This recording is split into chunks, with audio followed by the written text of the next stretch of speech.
Good afternoon from London and good evening to our viewers in India.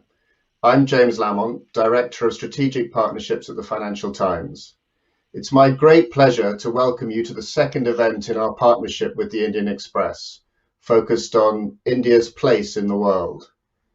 I wanted to start by expressing my deepest sympathies to anybody watching who has been affected by the second wave of the pandemic in India. I also wanted to pass on my condolences to the friends and family of Sunil Jain, the late managing editor of the Financial Express, and someone I know very dear to our co-hosts of this webinar. We greatly appreciate you taking the time to join us today. I know we all very much hope for better times. India means a great deal to me personally. I was the FT South Asia Bureau Chief based in New Delhi with my wife and two children from 2008 to 2012. My time in India certainly shaped my perspective, covering one of the world's largest, fast-growing economies, identifying the opportunities and understanding the constraints, and pertinent to today's webinar, observing India's role in its region and the evolving relationships with China and the US. I'm pleased to say that I remain close to the India story, how the FT reports the region, and my friends and contacts there. One of these friends is Anant Goenka. Over the years, we've exchanged thoughts on media strategy at the Reuters Institute in Oxford. This partnership is the fruit of these exchanges. Anant, I'm delighted that we've teamed up to do this. Thank you so much for your support. At our first webinar in this series, we looked at government policies and business strategies that could put India back on the path of rapid, sustainable economic growth. Today, we'll explore the geopolitical elements that underlie these challenges, not least in the post-pandemic world. One of the key elements that has marked India's development has been its complex relations with China. Recent, renewed border tensions appear now to be overshadowing growing economic ties. And as we look beyond the current crisis, it remains unclear how the two countries will manage their implicit rivalry and what impact that will have on the wider geopolitical landscape. The US, of course, is the other major actor in this great game, but it remains to be seen how the Biden administration will approach already close relations with New Delhi as it looks for ways to counter China's dominance in the Asia-Pacific region. Over the next 3 hours, we will hear from leading voices in foreign policy and international relations on how this complex geopolitical landscape will evolve. We're particularly honoured to have India's External Affairs Minister, Dr. Jaishankar, as our opening keynote speaker. All the speakers, some of whom, like C. Rajamohan and Shivshankar Menon, I remember well from my time in Delhi, will be in the capable hands of my FT colleagues, Jamil Andalini and Gideon Rahman. As I said at the beginning, we are delighted to be working with the Indian Express, one of India's most respected news organizations, on this series of webinars. This partnership is one step in a new Financial Times initiative for India. We are examining ways of reaching audiences there, both directly and via partnerships. We plan to have more news about that for you soon. So, to conclude, it's my great pleasure to hand over to George Varghese, Group CEO of the Indian Express Group, for his opening remarks. I hope you enjoy what promises to be a fascinating event. We very much appreciate your participation and your thoughtful comments. Thank you.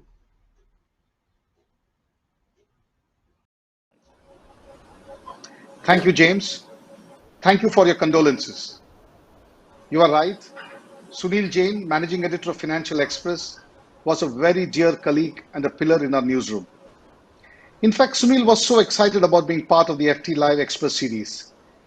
He was said to be one of our first moderators before COVID struck. We lost him last week and we are all still in shock. Nothing would be a better tribute to Sunil than the provocative, insightful discussion we have set up this afternoon. Personally, James, it's great to see you. I can now put a face to the byline. Many of us logging in today have followed your work, especially when you headed the FT's bureau in New Delhi. Those were tumultuous years in the wake of the 2008 financial crisis, but given today's headlines, almost seems like a walk in the park. I'm delighted to welcome all of you to this event organized by the Indian Express and Financial Times. This is the second event in our series on understanding the changing India and its global implications. As institutions, the FT and the Indian Express, we are kindred spirits. The bedrock of both our newsrooms is a conviction that, along with investigative and insightful journalism, we create spaces like the one this afternoon for the exchange of ideas that help explain the changing world. The world in which, instead of one black swan we were all warned against, we now have an entire flock flying over our head. Since our FT Indian Express event just last month, we in India have lost more than 45,000 lives to COVID-19. For the first time in 16 years, planes from the US are landing in New Delhi with aid. Several states are reaching out to the world to buy vaccines. The City Corporation of Mumbai, the city where I'm speaking from, is floating a global tender for 10 million vaccines from anywhere in the world, except from countries that share the border with India, which of course means a not so diplomatic no to China. And yet, there is no escaping the inevitability of China and its power in any equation that involves US or India.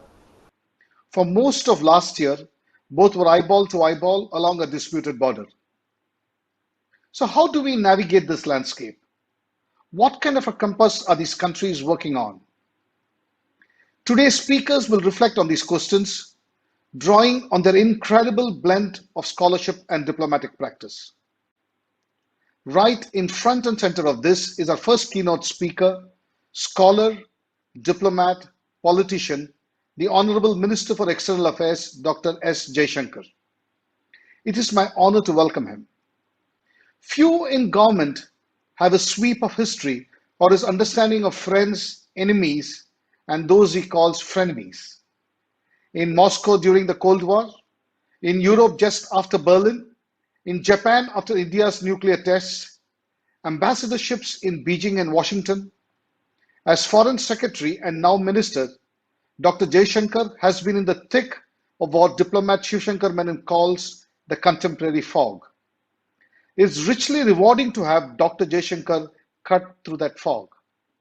So let me hand over to our moderators, FT Asia editor Jamil Andolini and my colleague, contributing editor the Indian Express, C. Raja Mohan. Raja heads the Institute of South Asian Studies in Singapore. Over to you, Jamil and Raja. Welcome, Dr. Jaishankar.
Welcome to everybody watching from India, China, the US, Europe, and beyond. I'm Jamil Andolini, Asia editor of the Financial Times, and I'm delighted to be co-hosting this session with Raja Mohan, director of the Institute of South Asian Studies at the National University of Singapore. And he's also a contributing editor on foreign affairs for the Indian Express. Our distinguished keynote guest is Dr. Jaishankar, India's Minister of External Affairs. He is the first former Foreign Secretary to head the Ministry of External Affairs at the cabinet level.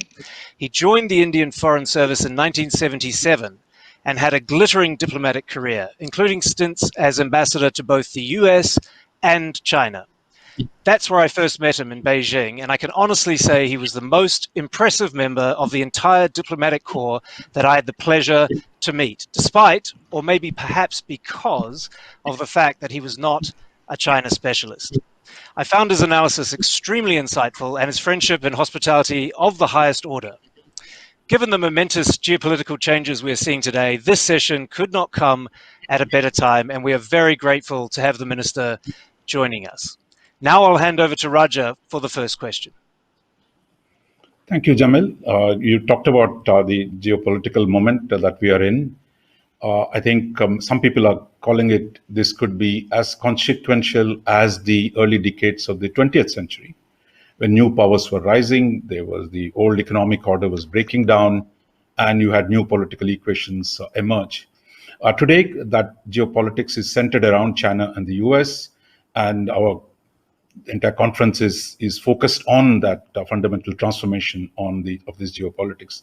Minister, could you tell us how you're looking at US and China? Both these relations have been very dynamic in terms of India's own approach, and that is taking place in a very fluid global context. So maybe you could tell us about both, how you view both these world's most important powers, as well as the context in which your geopolitics is playing out. Well, before I do, Raj, first of all, Jamil, it's great to see you again. It's been a long time, and I look back on those days as well with a lot of nostalgia. And good to see you, Raj. Look, I think when one contemplates the world today, it's important to first understand what it is not. It is not Cold War 2.0. It's not Cold War 2.0 because you don't have that kind of sharp military confrontation which Cold War 1.0 did. Or the systems are not as firewalled as they were in that era. And I know that era, that's when I started my career. It is also not today an issue of nationalism and internationalism. I think, a lot of things have become so much clearer in the last year in terms of the behavior of states. And I would also say, I would caution against, I would say, analyzing the world in Western and non-Western terms. I think the West isn't cohesive and the non-West is so differentiated, there is no such concept, really. So what is it? In a sense, I would say it's a paradox. Okay, it's a paradox of sharpening geopolitics, as Raj you mentioned, where values, systems, beliefs, freedoms have kind of come back into the debate. But that is set off against a very deep interdependence, which has been fostered by 40 years of, I would say, developing globalization. In fact, there's nothing like really the COVID challenge to remind us of actually how interconnected and interdependent the world has become. But it's not just COVID. I would argue climate change is another example. So you have a situation where, at one level, national divisions could be sharper, but at another level, global compulsion is greater. So even with the COVID, for example, the issues of trust and transparency that they've raised, they reflect both, because there is today an urge to secure yourself, but also an understanding that you have to work with others to make supply chains more resilient and reliable. And my third point is that when we speak about US-China, I completely grant you there's a uniqueness to their relationship. But I think the point which Secretary Blinken made early in the Biden administration, that the US has to have the ability to both compete and collaborate at the same time. Now, that's for him to define vis-a-vis China. But I would argue to differing extents that is true of all major relationships. That you will see, between US and Europe, within Europe, between India and other power centers. So US China is a very key element, obviously, of the global situation. But the landscape is really far more differentiated, much more granular, much more nuanced than the headlines would make it out to be. No doubt, that's absolutely true. But we did see last year border clashes for the first time, where guns were even fired on the border between China and India. And we saw dozens of soldiers on both sides, when you add them up together, were killed. I mean, really sort of shocking and horrific events on the border. Where is the relationship now between India and China? And you're right in the middle of this, and you were based in Beijing before. Where do you see things between India and China, and where do you see things heading? Well, I would say honestly, Jamil, I don't have a clear-cut answer at this point of time for this reason. We had the border conflict of 1962, and it took us really 26 years to have the first Prime Minister's visit in 1988 when Rajiv Gandhi went to China. And there was, I would argue, a sort of a 1988 consensus which is stabilize the border. So if you look at the first decade of the relationship, it was focused on stabilizing the border. And there were two very important agreements in 93 and 96, which have thereafter led to another 30 years of peace and tranquility in the border areas. Now, those agreements essentially stipulated that you would not bring large armed forces to the border, and that peace and tranquility, the line of actual control would be observed, would be respected. There would be no attempt to change the status quo unilaterally. Now, what we saw last year was actually, frankly, China departing from the 1988 consensus. And the established, why I say this is, if you look today at the economic relationship or, the relationship in other sectors, they all followed the stabilization of the border. That through the 80s and the 90s, the focus was on the border. Once that settled down, then other things happened. Now, if you disturb the peace and tranquility, if you have bloodshed, as you pointed out, if there is intimidation, if there is continuing friction in the border, then obviously it is going to tell on the relationship. So my quite honest answer to you is, I think the relationship is at a crossroads, and which direction we go depends on whether the Chinese side would adhere to the consensus, whether it would follow through on the agreements which we both have done for so many decades. Because what is very clear in the last year is that the border tensions cannot continue with cooperation in other areas. Now, Minister, if I can stay with China for a moment, beyond the border question, I mean, there have been other tensions too that have emerged in terms of the Chinese pressure points in the neighborhood, its attempt, to undermine India's primacy in the subcontinent, its projection of power into the Indian Ocean. So there are other difficulties too that are emerging, which are complicating the relationship. Maybe you would want to say something on that. Look, Raj, international politics is competitive.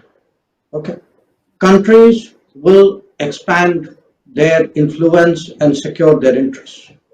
So I am prepared, and I will do everything I can to be competitive as well. So it's not that I expect that I will progress in world politics without contestation and without competition. But I will then, naturally, as the competition gets sharper, I will then also use all the instruments and possibilities that are available to me to strengthen my position. But it's one thing to compete, okay? It's another thing to have violence on the border. So I would make a differentiation here. I am fairly confident. I'm not a small country. I have my capabilities. I have, a high degree of cultural comfort and natural connectivity and societal contacts in my neighborhood, and not just in my neighborhood. I go beyond. I mean, today my interests extend all the way deep into the Indo-Pacific on one side, and to Africa and Europe on the other. So I am also, I'm ready to compete. That's not the issue for me. The issue for me is, how do I manage a relationship if the basis of the relationship has been violated by one side?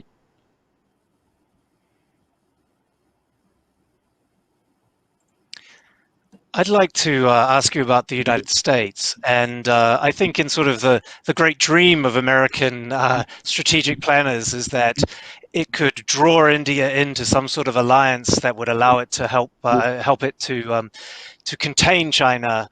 It's sort of the great dream, I think, of many in the Pentagon, for example.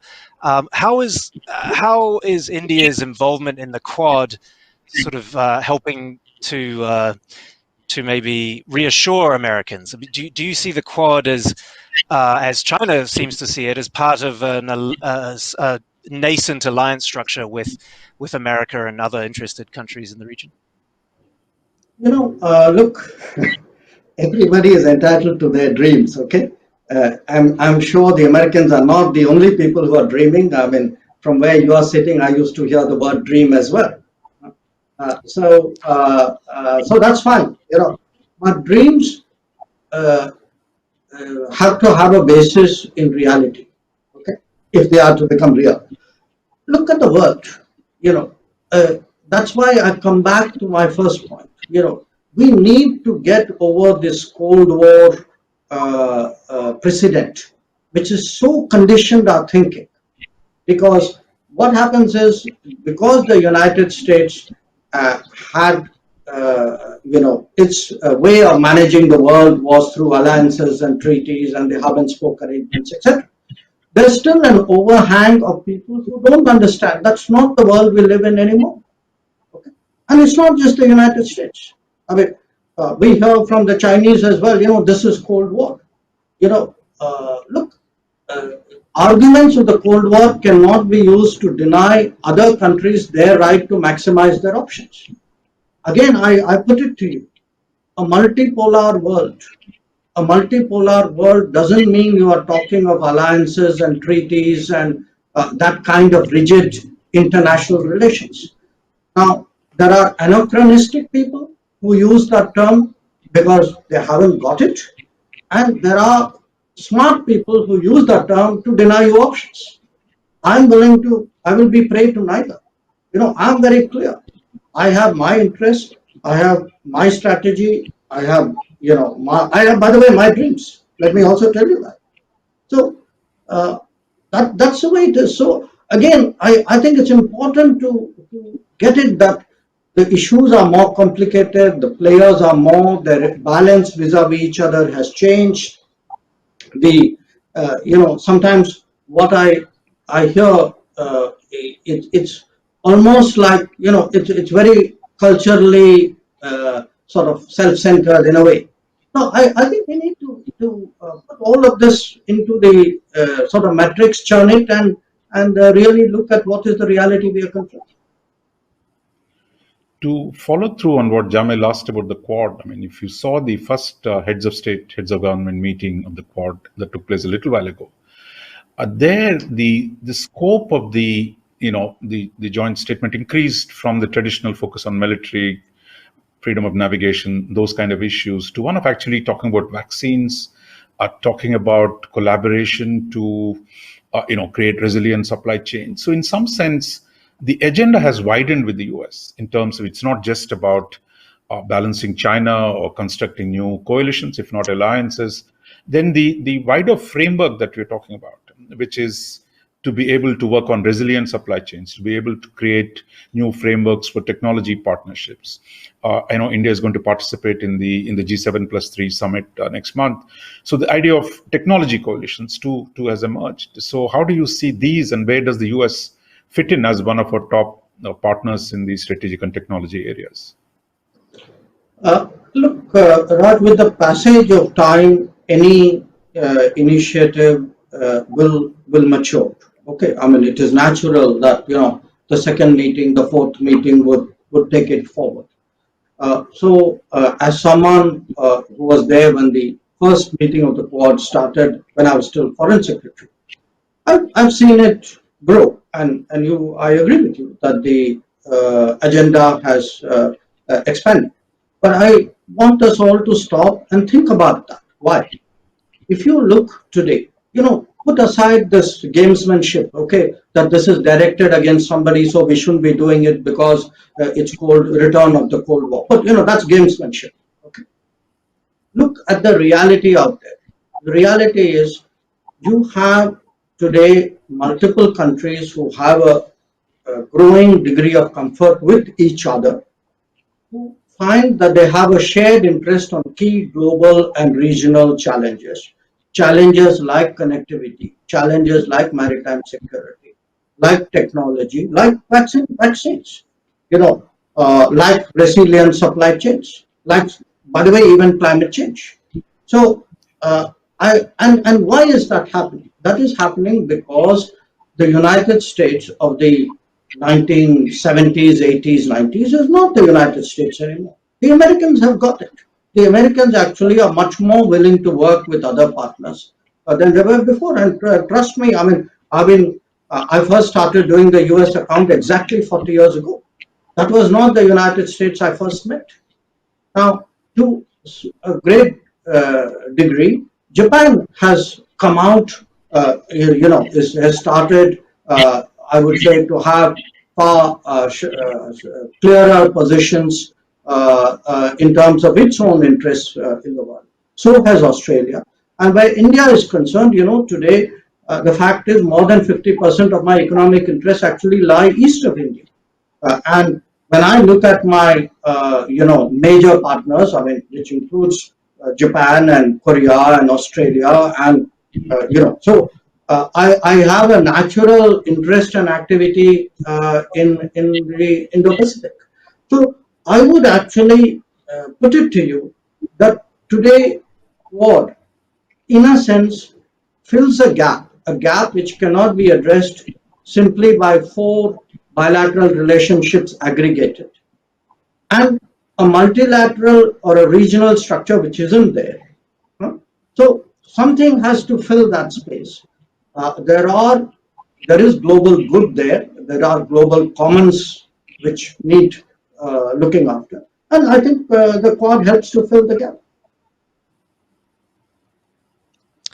Staying with China for a second, the US State Department and the parliaments of the Netherlands, Canada, and the UK have all declared the situation in Western China, in the region of Xinjiang, to be a genocide. And we have hundreds of human rights groups calling for a boycott of the Winter Olympic Games because of that. I'm very interested in India's view of what is happening in Xinjiang. And I'd like to give you the context. We put it to the Prime Minister of Pakistan, this same question, and the Prime Minister of Pakistan seemed to not have heard of Xinjiang or Uyghurs before, or that's what he pretended.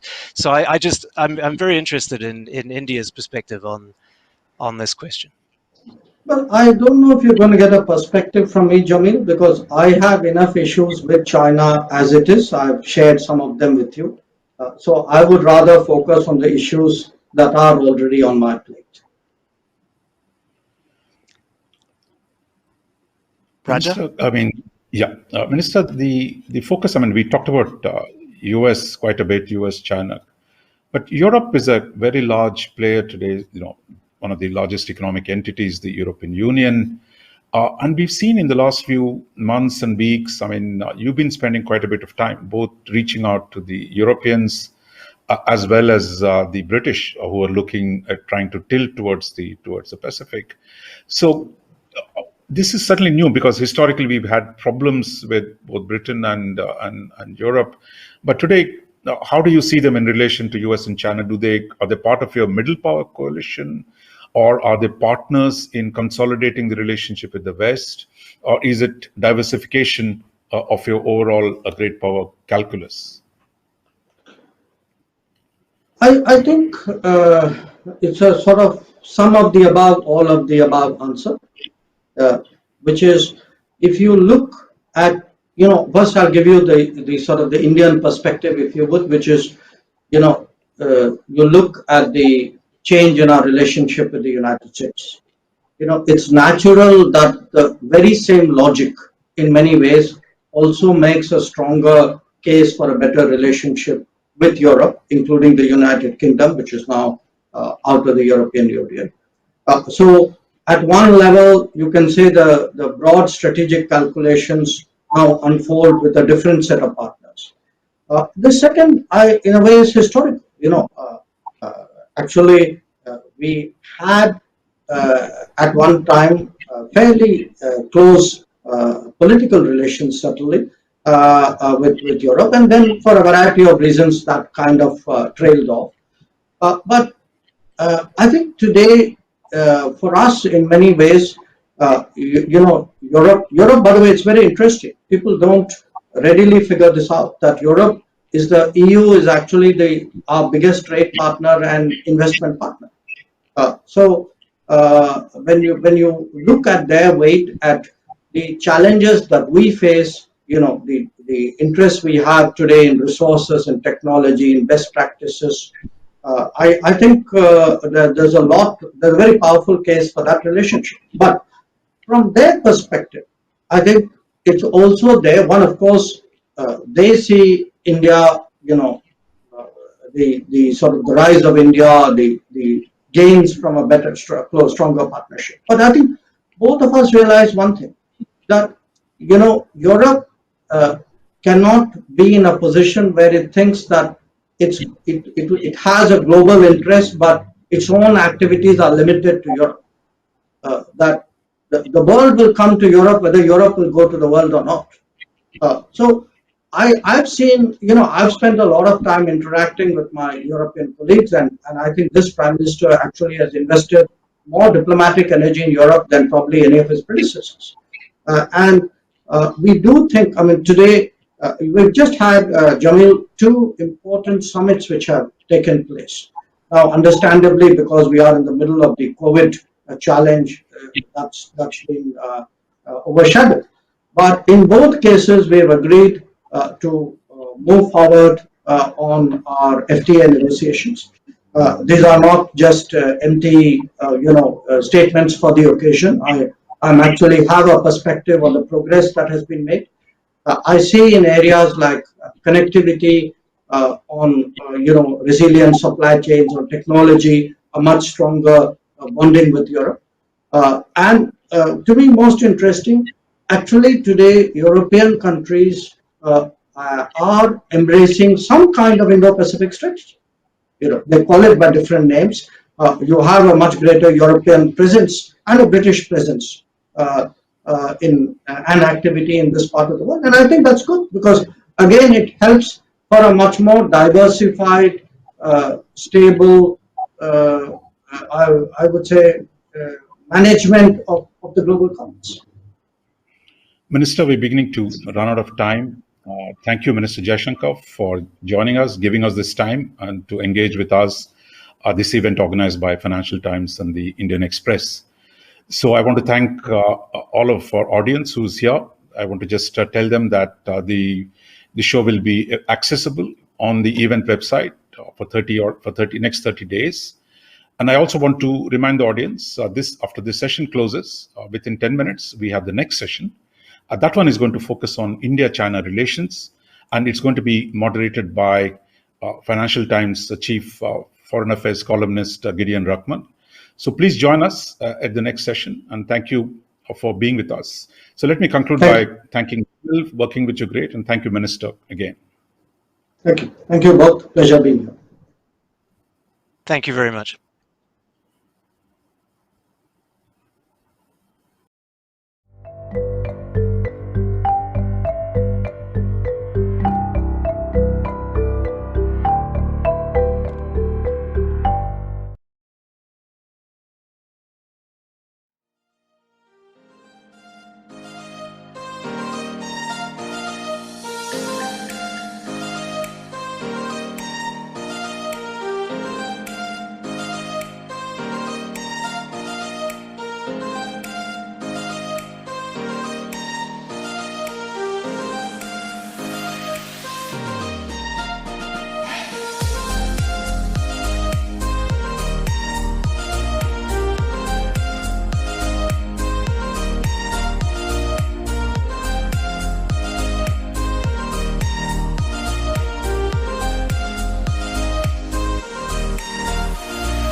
Hello, and welcome to this next session on China and India, uneasy neighbors. It's such an important topic, become even hotter over the last year since the clashes between the two countries on their shared border. And we have a fantastic panel to discuss how the relationship is going to develop from now. I should say I'm Gideon Rachman, the chief foreign affairs commentator of the Financial Times. Joining me in this panel is Jaishankar Menon, who is a former Indian ambassador to China, former national security advisor to the Indian government, and also author of a new book on India and Asian geopolitics, which has come out to great reviews in the last couple of months. Also, Lieutenant General S.L. Narasimhan, who is the Director General for the Center for China Studies in Delhi, a member of the Indian government's National Security Advisory Council. And joining us from Washington, thank you very much, is Yun Sun, who is director of the U.S. China Studies Center at the Stimson Center in D.C. A lot to talk about, so let's get straight to it. Jaishankar Menon, I started with those clashes on the border. How much do you think they have redefined the relationship between India and China?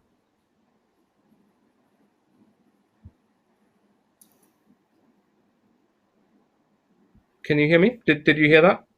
Oh, I'm not getting a reply. Can others hear me? Jaishankar Menon, can you hear me?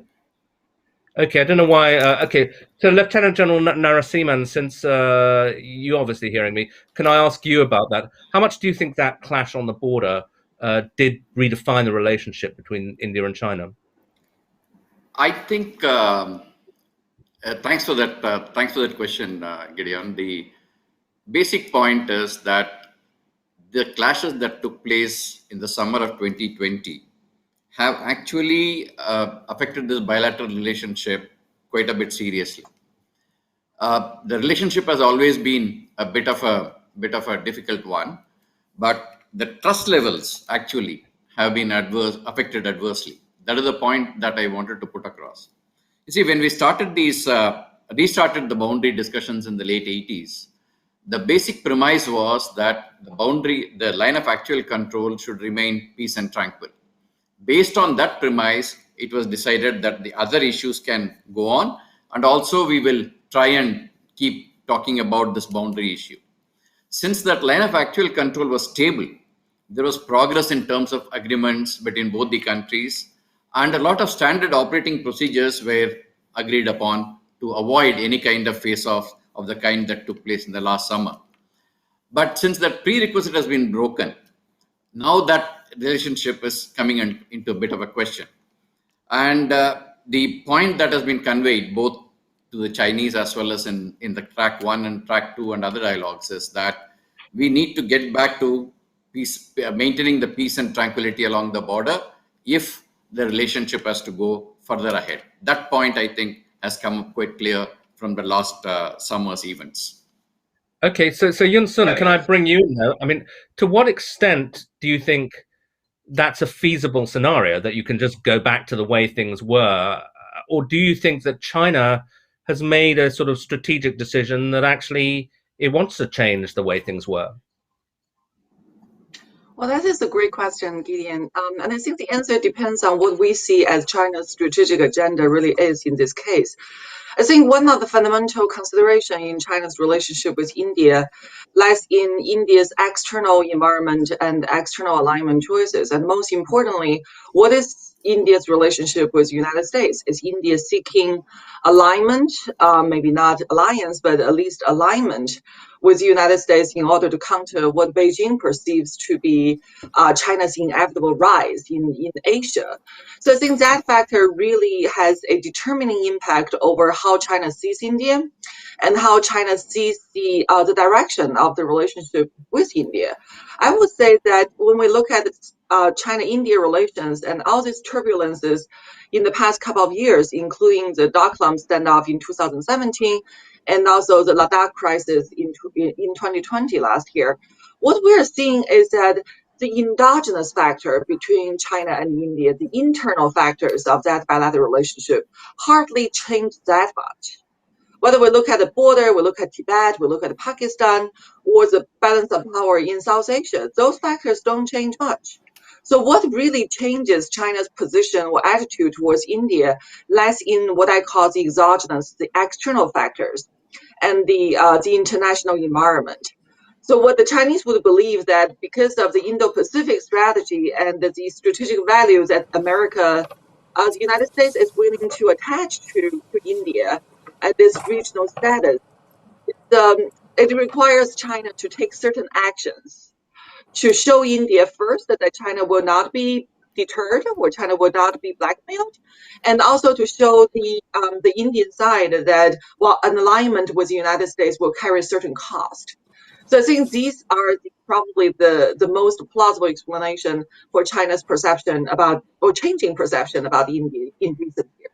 Thank you. Okay, Shivmenon, I think you're back with us. Can you hear us now? I can hear you now. Yes. Okay. Right. Okay. Let me just quickly update you on what's been said. I mean, if I could summarize, I suppose Lieutenant General Narasimhan said that everything was going okay until that you had this crisis on the border, and that the Indian position is that you can have a decent relationship if you restore the status quo in a reasonably predictable manner. What Yun Sun was saying was that I think that China had actually decided that the United States and India were getting too close, that India had made a strategic decision, and that they needed to respond to that. As a former ambassador to Beijing, how do you see it? Do you think that this was more than a kind of unfortunate accident that can be put right, and that we're now in a new kind of phase in the Indian-Chinese relationship, which is going to be more antagonistic? Yes, I do. In fact, I actually agree with Yun Sun that this was the result of a strategic decision. That from about 2 years ago, I think we've heard influential Chinese saying that India is no longer non-aligned, is no longer neutral between China and the US, almost as though India had gone over to the dark side. In which case, one restraint on Chinese behavior on the border, that it would push India into the arms of the US, China's competitor, that stopped operating. And so the way I see it, what happened last spring put the relationship in crisis, and it's like Humpty Dumpty. You can't recreate trust. You can't recreate what there was before. You'll have to rebuild on a new basis. Because the crisis was actually building over a period of time. You've seen several signs of stress in the relationship since, 2012 certainly, maybe even from 2008. And I think you've seen bigger and bigger sort of face-offs at the border in various places. And last spring represented a basic change in Chinese behavior. So just swearing that we'll implement the earlier agreements won't bring back the past. I think what we have to wonder is really whether we can achieve a new equilibrium after this. I don't know what the governments are doing. Frankly, they've been talking, discussing disengagement, and there are still a whole series of points where tensions are still there. I mean, I think our army chief said the other day that we have almost 50,000 troops along the line. So that whole border is now live. And let's see when and how we actually get out of this. So I don't think there's any going back. And just saying we'll restore the status quo is not the answer, to my mind. We'll now have to look for a new equilibrium. So, Lieutenant General, I mean, you've just been told that effectively that what you want to happen isn't going to happen, that the status quo isn't going back. I mean, how much do you think India is preparing for a new situation? I mean, there have been policy shifts, for example, on China and technology, closing off, certain tech deals. It does look like India is taking the Quad more seriously now, and working with Japan and the US and Australia. I think it is one thing to say that just because China felt that India is going closer to the US, and so they did what they wanted to do. I think that is not the only issue. I think there have been like Mr. Menon said, things have been building up from 2012-13 onwards on the eastern Ladakh border, 2013, 2014, 2017, 2020. We had all these incidents actually slowly piling up. And that shows one thing, that China seems to be more concentrating towards the eastern Ladakh part of that line of actual control. That is one thing that we need to keep in mind. The second thing is that it is one thing to say that India is going closer to US, but each country does what it actually wants to do in a manner that it is suiting its own requirement. So obviously, India sees the way what it sees. China sees the way what it sees. I mean, China has gone closer much to Russia than what we would probably like. So obviously, you can't probably go and say, China stopped doing this or Russia stopped doing this. It is all individual countries' own choices and the way they actually look at their interests. So that is something that I think we will pursue. The second thing that we need to keep in mind is that on the territorial issues, on the territorial integrity or the sovereignty issues, I think starting from 1967 onwards, we have stood steadfast and said that this is not going to be compromised. So that is something that we need to be understanding. And I'm sure the way that we have deployed or the way we reacted to the last summer's incidents have conveyed it in very, very clear terms. So the basic thing is, I think at some point in time, both the countries have to look at probably new CBMs, which was discussed in Moscow between the foreign ministers at some point in time, to rework as to how they have to get back to that kind of an equilibrium which Mr. Menon was talking about. Yunsun, I'd be interested in your reaction to that. And also, I mean, you presented the Chinese, what the Chinese did as a sort of well thought through response to what they saw as a changing international environment. But do you think, in a certain sense, it might also have been counterproductive because it reinforces that trend on India to get close to the United States? In other words, did China anticipate the strength of the Indian response?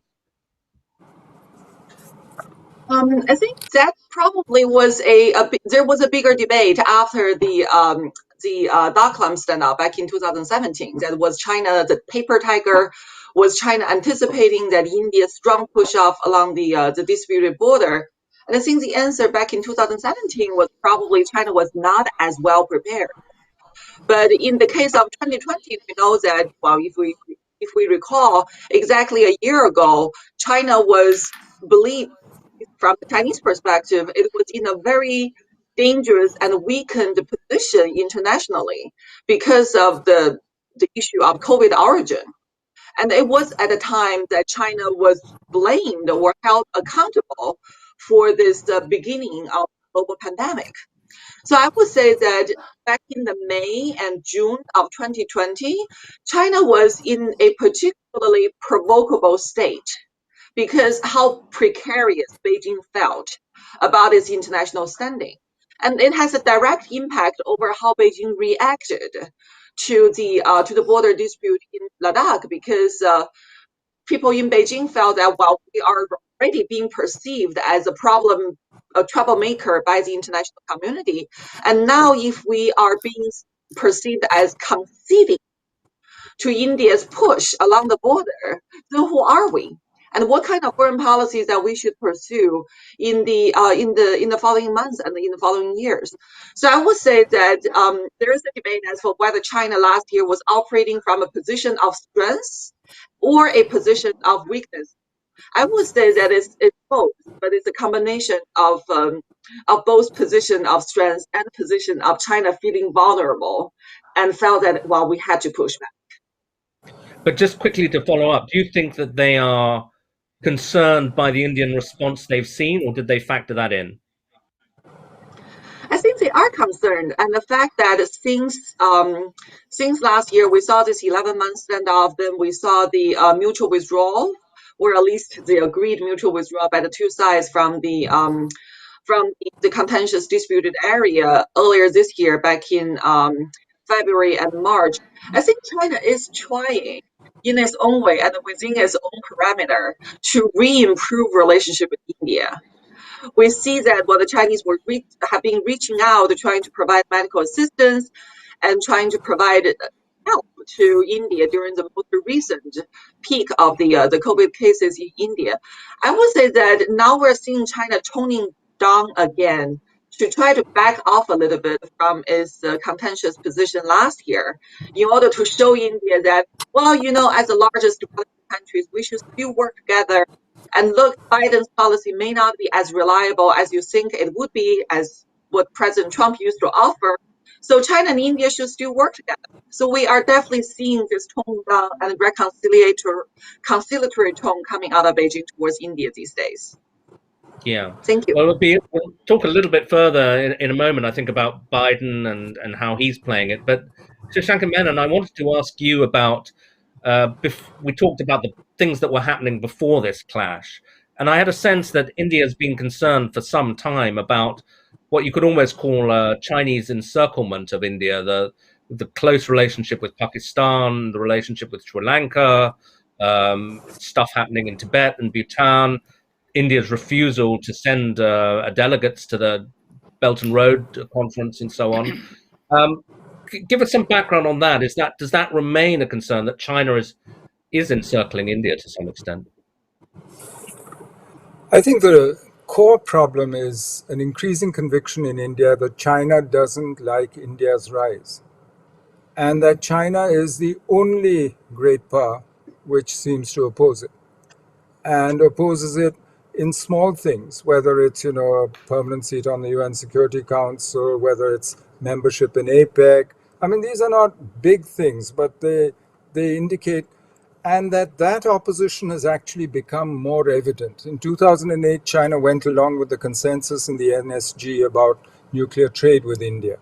By 2015, when India applied for membership of the NSG, China was expressing her opposition before the meeting had even taken place, and expressed it in public. Of course, there's substantive grounds also. There's a huge increase in the Chinese commitment to Pakistan. CPEC, $62 billion, goes through Indian territory under Pakistani occupation and creates a Chinese stake in Pakistan's occupation of Indian territory. At least that's the way India sees it. Belt and Road sees very active Chinese diplomacy and presence, and possibly military presence, around India, whether it's Gwadar, whether it's Hambantota. These have potential military uses. So Chinese Navy has been a presence in the Indian Ocean since 2014. There's a whole set of things which I think raise disquiet in the Indian mind. And frankly, not very many attempts to remove irritants. I mean, the trade imbalance, various other things which could have been addressed. So yes, it does seem to me that there was a general souring of relations. India was the only country that didn't attend the Belt and Road forums. Invited but didn't attend. There were others who were not invited. But so yes, I think the Chinese probably have their list of grouses as well. But what surprises me is that we had a whole series of high-level meetings. We have a whole set of bilateral institutions between India and China, and neither side actually used them to sort these things out, or at least to manage them, to find a way of living with them, to create some kind of modus vivendi, which suggests to me that it's more basic, that there is something actually, and this is why I say, to me, it seems to me that in India, the feeling is China opposes India's rise and will do whatever it can. But frankly, both sides' definition of their interests has grown. We rub up against each other in the periphery that we share. I mean, today we have an interest in freedom of navigation in the South China Sea. 38% of our foreign trade goes through that, which we didn't have 20 years ago. And the Chinese have an interest in the Indian Ocean. Certainly, I mean, their oil goes through the Indian Ocean. They have, as Hu Jintao said, a Malacca and a Hormuz dilemma. But none of this has been actually, as things have changed, as our interests have grown, we're rubbing up against each other much more. And for me, that's the context. By the way, I do want to say one thing. There is a risk of overestimating the US factor in India-China relations. My belief is that India-China relations are sui generis, self-driven, and that this is not a function of who's in Washington or how Washington's relations with Beijing are at any given moment of time, even though that's the way most people tend to look at it, because that's what's most important to them. They see that as central. But India-China relations have their own timing, momentum, drivers, etc.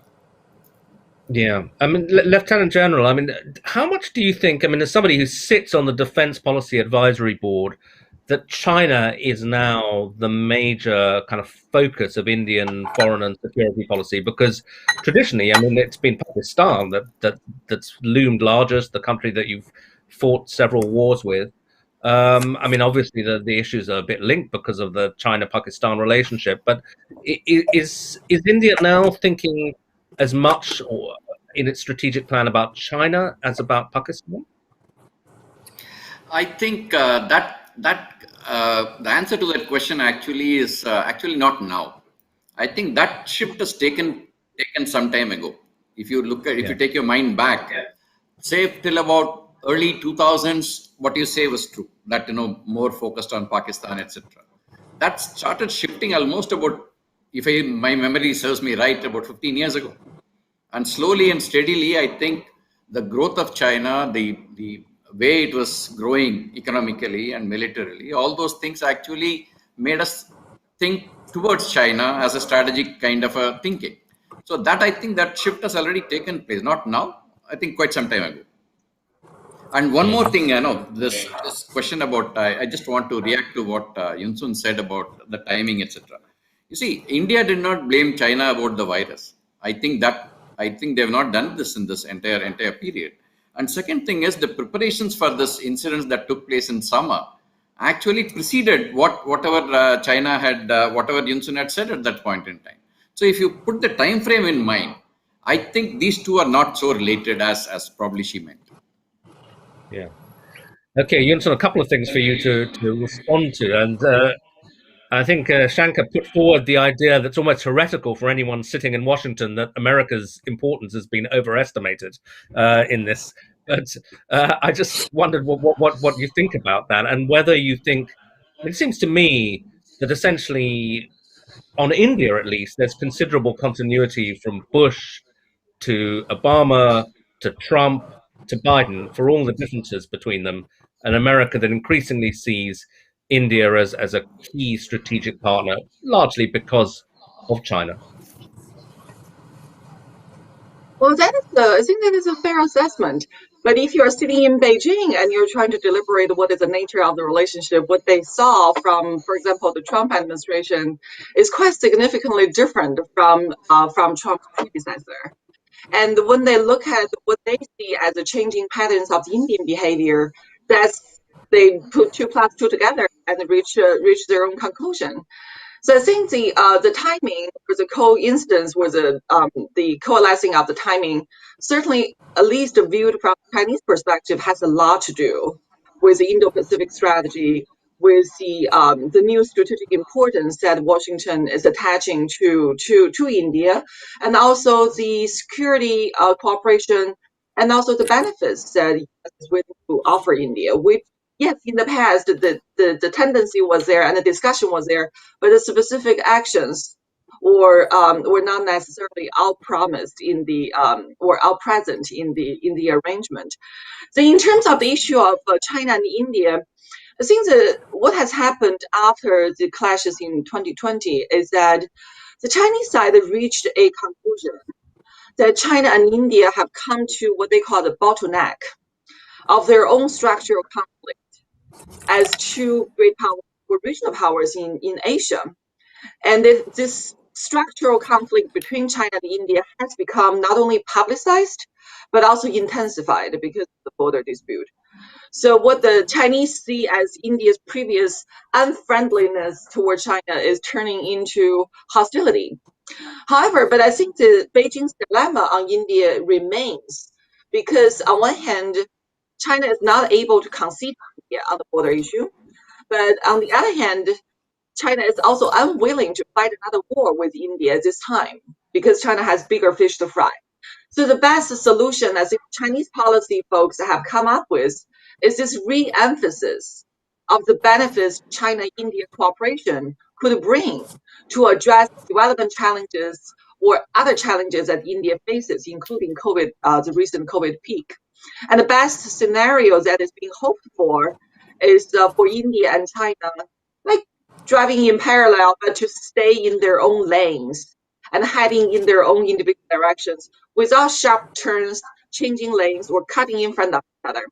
So how that could work out is still being debated and being worked on, but I think that is a general direction China is trying to seek. Thank you. Okay, thanks. I should just remind the audience, incidentally, that there's a facility for you to ask questions, and the last 10, 15 minutes of this session, we've got about half an hour to run, I will put the questions to the panel. But Jaishankar, there's a quotation, actually, which I read in one of the reviews for your book. I hope it's an accurate quotation, where you wrote, I think, that India's lost the last 5 years. Our national confidence has been replaced by bravado and extravagant statements. That's quite a strong criticism of the Indian government. Why did you feel that? Not because of China. In fact, I think Indian policy on China has been very careful and very moderate. And the government of India has been very, very careful, almost deferential after Doklam in what it said about China.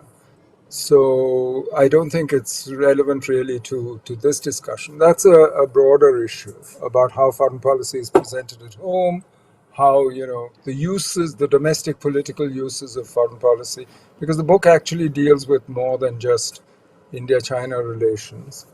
But I do want to make another point that, what Yunsun was saying, when China proposes this driving in parallel lanes and staying out of each other's way, and stresses the positive parts of the relationship, saying, look, we have an economic relationship that's very important, etc. Let's go back to all that and don't let the border stop all this. To India, it sounds like we'll do what we want on the border. We have the power to change things and so on. But, you need us so badly, so let's just ignore what China does on the border. And in India, the reaction is really quite emotional when you look at the public reaction to what happened last year. Whereas the Indian approach is, we need to sort this peace and tranquility issue out if we are to have a normal relationship. And unless we address that, it's not enough to just deal with it parallelly and ignore what happened. We can't ignore what happened. We need new CBMs. We need a new regime which actually guarantees some peace and tranquility. But trust has been broken and we need to move forward. So these are two different approaches to how to restore some equilibrium in the relationship. And there is a problem here. I think you heard the Foreign Minister, Jaishankar, saying exactly this just before our panel. So it seems to me that today we're talking past each other. And that for me is worrying. Because unless we actually sit down at the same table and start understanding what the other is saying, and do this at a relatively serious political level, and because so far the talks are all between the militaries, this is not just a military problem. And that worries me. Do you want to respond to that? And then there's a question from the audience, which I'd very much like to put to General Narasimhan, but I'll just give Yunsun an opportunity to respond to what Jaishankar just said there. No, I absolutely agree with the ambassador. I think Indian perception and Indian expectation are vastly different from the Chinese perception and the Chinese expectation. I think from the Chinese perspective, when they think about the practicality, when they think about the pragmatism, and they think about, well, all the great things that China could help India, then why doesn't India just respond positively? I think there's a large part of the Indian reaction and Indian emotion that have been lost in translation, where the Chinese are blind towards that reality that the Indian emotional reaction to what China did last year cannot be just turned over like a page. But from the Chinese perspective, the Chinese are thinking that, well, on our path of rising up, we have also swallowed so much humiliation, but we are practical enough. We were working with Western countries that colonized us. We try to use those opportunities. So thinking from a practical perspective, the Chinese could not understand why India keeps saying no. So I think this is probably a cultural difference between these two great powers. But there is also a large part that is being lost in the policy discourse that, at least in my view, that Beijing is not addressing properly. But don't you think China? I mean, China's hardly free from emotion, isn't it? In the way it deals with foreign policy. I mean, you look at the responses on Taiwan; they don't seem to me to be sort of coldly rational, particularly. Well, here's the thing. In the I would say that in an authoritarian state, the idea or the issue of free public opinion or the free public sentiment, I think that is a myth. When we look at, for example, the nationalism in China, to what extent that should be attributed to what the Chinese government is trying to stir up or trying to agitate in order to serve its foreign policy agenda, I think that's a very well studied issue in political science. Totally. Okay. Well, General Narasimhan, there's a really interesting question which I'd like to put to you, where somebody in the audience says, at a time when the Pyongyang, Beijing, Moscow, Islamabad nexus is growing stronger by the day, I wouldn't have put Pyongyang myself in there, but maybe, is it not high time for India and the United States to enter a full-fledged, comprehensive military alliance? Why is the Quad not being formalized as a NATO-type alliance? And I guess some way ahead of things. But, I've heard that discussion in America as well, that eventually you need an Asian NATO and that India should be part of it. I think the answer lies in what the foreign minister spoke during the Raisina dialogue. He talked about Quad. He talked about the 10 different subjects that they have been dealing with. And the problem that comes up is the moment you start only looking at the security aspects related to Quad, then actually you are sidetracking from what Quad was actually meant for. We all know how it started with the tsunami of 2004. It had to wind up in 2007. It is finding its feet at this point in time.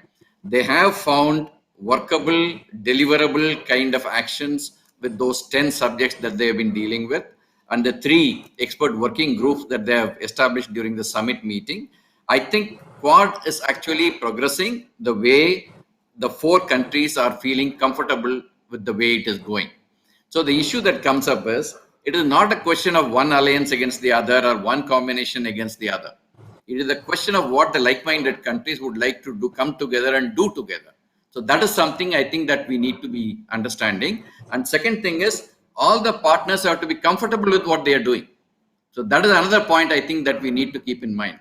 So to jump always into alliances or into security related kind of groupings is something that I think we need to tread with caution. I think each country should take its own interest in mind, and the way they are progressing with this kind of a Quad arrangement, I think is a good progress that is being made. Yeah, and Yunsun, do you think in Beijing they are worried that the Quad is a defense alliance in embryo, and that may be the way it's going? I think Beijing's attitude towards Quad and now the Quad Plus is quite mixed. But on one hand, I think they're absolutely concerned that this is a future Asian NATO in making. That this is an effort to re-energize the regional arrangement or regional coalition that targeting China. And if you remember Quad back in its 3-4 years ago, the free and open Indo-Pacific. What does it mean for it to be free? And what is the value attached to this arrangement? I think that created a lot of sense of anxiety in Beijing. But I would also say that in the past couple of years, when China looks individually at the vulnerability or the weaknesses of the relationship, for example, between U.S. and Japan, and between U.S. and India, the Chinese also identify.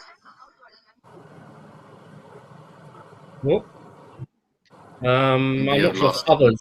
Yeah, I think we lost you there briefly. But I hope we'll get Yunsun back in a minute. So there's a question for you, Jaishankar,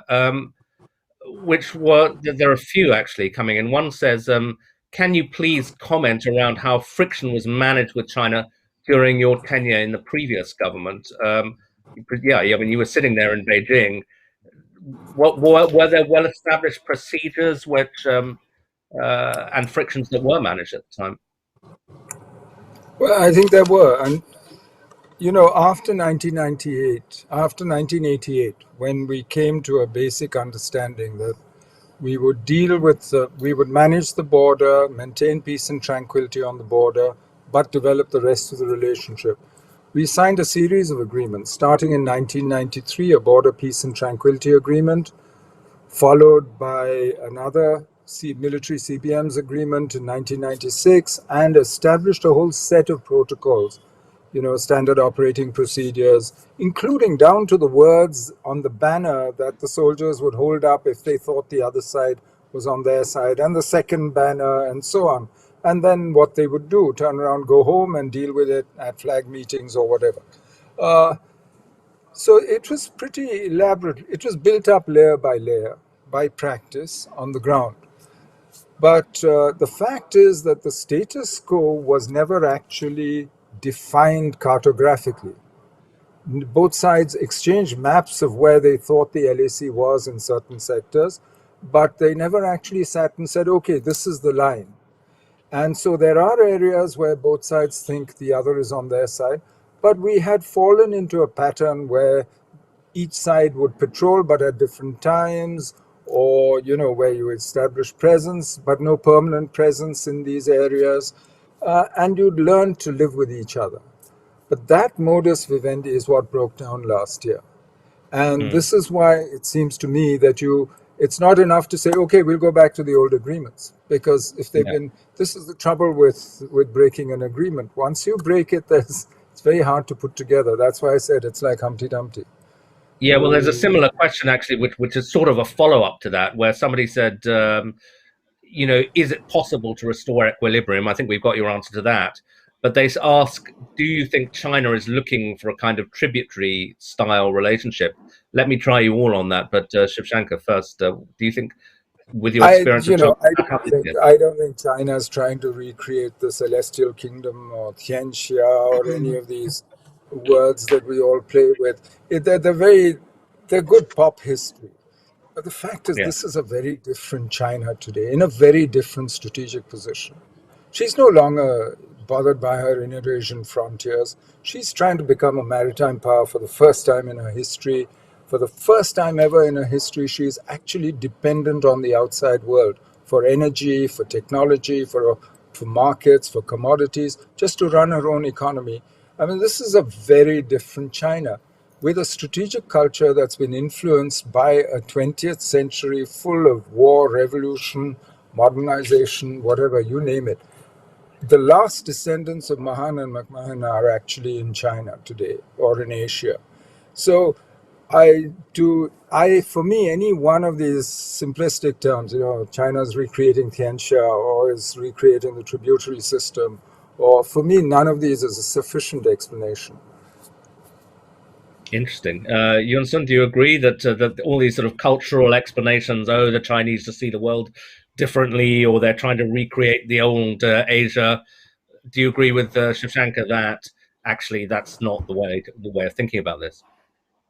Well, I do agree that this cultural explanation might be too simplistic, and it does not take into consideration a lot of new factors that we're seeing today.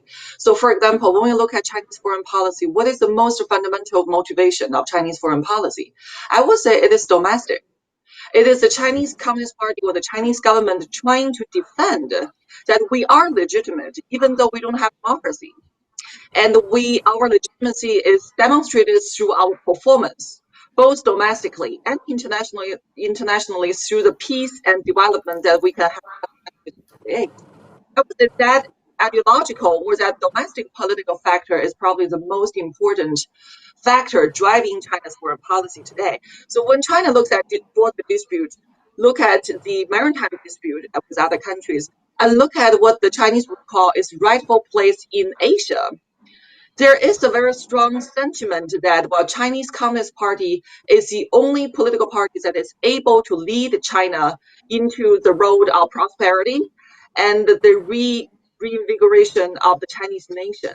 So I would say that that's probably more important than the cultural element that China is trying to reestablish Tianxia with a tributary system. Thank you. Mm-hmm. And General Narasimhan, we've talked quite a lot about where America plays in as a third party in this. But we've only just briefly mentioned Russia, but traditionally a close partner of India. Are the Russians, and now close to China, are the Russians important as part of this general picture? I think Russia being close to China does not mean Russia is not close to India. So the issue that comes up is Russia is important. It plays a role in many of the plurilateral and other multilateral institutions. You find RIC, you find SCO, you find BRICS. There is a lot of things that are happening together. So I think Russia does play a role, an important role in this. Just because the relationship has come closer between Russia and China, that does not mean India and Russia are not close. They have been traditionally good friends. They have been traditionally being supportive of each other. I think that is a good relationship that needs to be maintained and is being maintained. Jaishankar, do you agree, or do you think at a certain point we're actually seeing emerging, even if it's not a new Cold War, as the foreign minister was asserting, dividing lines where you do have Russia and China pretty close to each other, and India moving close to the United States, and that these are semi-blocks emerging? I think we're in a much more fluid situation where you have different lines, different sort of people working together depending on the issue. On maritime security, you have one bunch of powers working together. On continental security issues, on cyber, on outer space, you'll have another set of powers. On terrorism, global terrorism, you'll have another set of powers. So I think what we and the Russians share in terms of common interests remains, and we're still working on those. And it's still a very important strategic relationship for India, and it'll continue. And I don't think so far what they do with China has affected that fundamentally, no. But, I think this is why, for me, this is not even a multipolar situation, because it's not as though there are any fixed poles on issues. On different issues, you have different groups of powers who are willing or able to do things together. Okay. So it's a much more confused situation than, any Cold War or any of these analogies would suggest. A question from the audience on an issue I probably should already have raised. It says one of the main issues is access to Himalayan water. I know whole books have been written on that subject. How important do you think, General Narasimhan, do you think that is in the India-China calculation? This question keeps getting flagged quite frequently, particularly in India. In any case, see, so far what the Chinese have done on the Yarlung Sangpo, that is the Brahmaputra on the Chinese side, has been, so far it has been run of the river kind of projects, wherein they don't block the water, but then they use it for various issues. But during the 19th Party Congress and a little later than that, there was a mention about another big dam being constructed around the Great Bend area. So that seems to have drawn some more attention to this particular issue.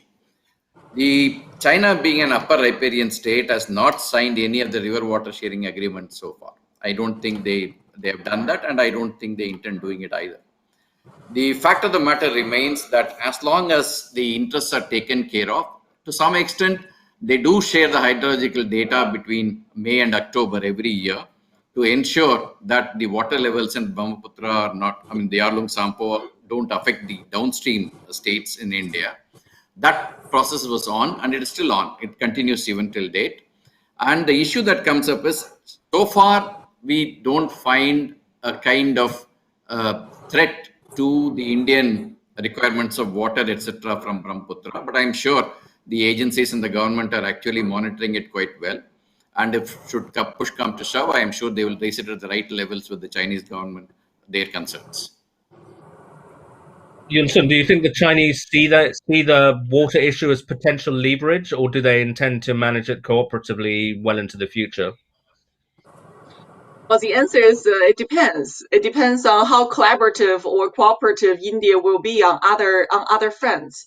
So we do see for example, last year when China was publishing its 14th five-year plan, the idea of building hydropower dams on Yaluzangbo on the Chinese portion of the river was reflected again, and it raised a lot of concern from the international community because China, as the upper bank country, has almost a natural advantage because when China says that well, we want to build a hydropower project within our border, on our territory, in this portion of the river that's in China, it is very difficult to coordinate with China or force China's hand into something that China may not willing to. So I think what the Chinese are trying to do is to flaunt this idea or to use this idea as a potential cooperation issue with India and see how India reacts.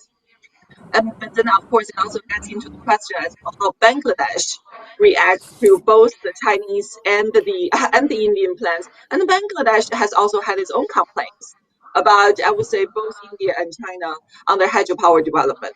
But this is a transboundary river issue that eventually it requires coordination and collaboration among all sides. But Jaishankar, it sounds like potentially a really serious threat to India. I mean, if China were ever to become serious about damming their portion of the river. It could, but frankly, nothing's very clear about how far the Chinese want to go with this and whether this is the easiest way, because they need the water in North China, certainly. But whether this is the best place to divert it from or not, I don't know. There are different opinions in China itself. It seems to me the problem with this issue is A, it's emotive, B, it is not an issue that can be settled within itself, as Yun Sun said, because the leverage on this issue is all with China and the initiative as well. And if you add this to the pretty complicated mix of issues that India and China have between them already, then actually it doesn't necessarily become easier to solve. So for me, this is potentially a very risky issue and an issue with very high stakes and very low probability of success in dealing with it today, because it's unclear. Even the contours of the issue itself are not clear.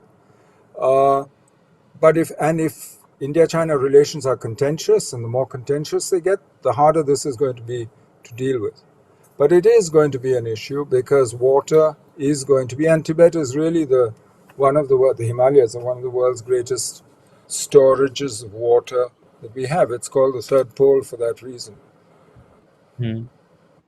Yeah, I mean, we're coming towards the end. I mean, I suddenly feel faintly guilty because one thing we have not discussed, which we would certainly have been discussing 5 years ago, is economic cooperation, and the complementarity of the two economies and mutual investment and so on. Is that just an oversight, or does it also reflect a shift in mood in the sense that in the period of hyperglobalization, economic logic was more important than strategic rivalry? And now maybe we're shifting into a period where actually the strategic rivalry is becoming more important than the economics, or maybe that's an oversimplification, and actually the economic ties will continue to be very important under the surface. Yun Sun, what do you think? Do you think there's a kind of inevitability to close India-China economic ties? Well, the Chinese find it perplexing that how come China and India, the trade volume and the bilateral investment is not higher.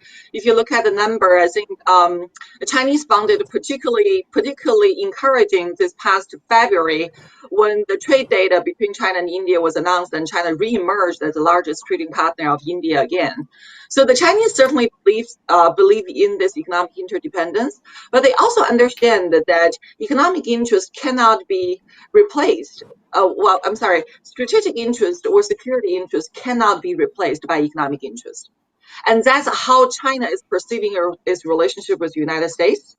And that's how the Chinese also understand the Indian almost a sense of alertedness vis-a-vis China, because the Chinese have been extremely adept and skillful using its economic influence to create leverage and create pressure points against other countries. So I think the Chinese have found peace with the fact that India is always going to be concerned, suspicious, and skeptical about China's economic engagement plan. And what has happened with the Belt and Road initiative, like Ambassador Madden just mentioned, I think is a perfect example of that. Thank you. Yeah, I mean, Lieutenant General, I mean, we've seen countries like Australia, for example, begin to rethink their economic dependence on China, or try to diversify because of the strategic implications. Is that what India is also doing, do you think? I think the process of what we call in other terms as decoupling, I think that is not a very recent phenomenon. I think the realization had come a little earlier than this crisis that has come up. So what has happened is, over a period of time, over dependency on supply chains, etc., had always had a problem. So that issue was being addressed even earlier than these recent incidents that have actually forced the hands of China-Australia relations or China-US relations. So the issue that comes up is, in both the cases, if you look at China-Australia, China took the call that strategic interests are more important than the economic interests. They kept 72 of the tankers with the coal standing outside the ports, even though they needed it badly. So that is something that we need to understand. Second thing is, as far as India-China relations are concerned in the economic field, I don't think there has been any kind of restriction. If you even look at the earlier trade figures, you found that the trade was imbalanced in favor of China. As far as trade deficit went, India had a large trade deficit. And the second thing also is that we are also facing non-tariff barriers and other things to have a equal footing in China. So those issues were already existing. That is nothing new, or maybe that it has got some factor of the last year's incidents have added into it. But I think that factor was already on. There was already a constant effort to get a fair play in China, get a level playing field in China. That was already on. So what has happened is that economic interests are important, but the strategic relationship actually overshadows the economic relationship when push comes to shove. And Jaishankar, just to bring us right up to date, I mean, Yunsun was saying earlier that at the time of the border incident, roughly this time last year, China was feeling very much on the defensive because of COVID.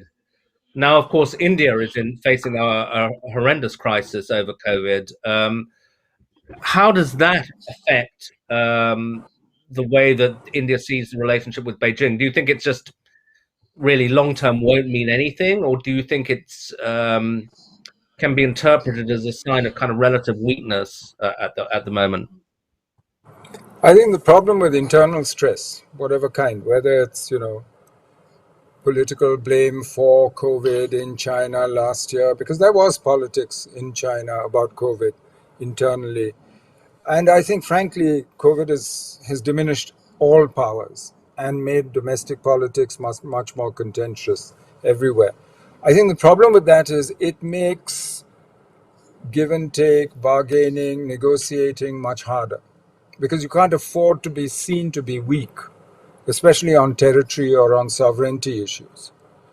And I think that's the situation we're in. And this is true not just of India. And, India might be in a wave now which will pass. I mean, China last year had trouble with its image and so on. But I think those domestic drivers, which they work differently in China and India. In China, there's been a propensity to take higher risks abroad when there is domestic political stress. I go all the way back to the Korean War. In India, not so much.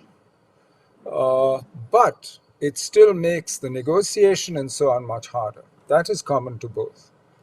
So for me, therefore, the prospect is not very good of our finding a new equilibrium very quickly. And frankly, on the economic side, I agree with the general that ultimately strategic considerations will prevail, or at least they will limit the growth of the economic relationship. Last year, though, despite all the crisis on the line and the crisis in the relationship, trade actually with China diminished less than with anybody else, and China became number one trading partner again. But what it will limit is the other things which we had seen developing in the last 6 to 7 years, which is Chinese investment in India, which had gone from something like 1 billion plus to over $26 billion, most of it in startups and high tech. There had begun a process of Indian integration into global supply chains, which included China, this in things like auto parts and so on. What instead we will see is, because in India these things are now perceived as dependencies on China, whether it's, the ingredients for pharmaceuticals, whether it's auto parts, and so there will be a conscious attempt in India to cut down on those dependencies on China. And so it's really on the margins where there was real potential of growth, of actually addressing the trade deficit, for instance, if there were Chinese manufacturing in India. Those are the kinds of possibilities which I think have been closed off by the crisis. Okay. Now we've got about a minute left. So Yun-Sun, last word for you. Feel free to respond to any of that. But also I wondered, just on COVID, whether it's changed China's perception of India at all. I've noticed a little bit of nationalist commentary in China saying, look, they're in a mess, we've coped well, and so on.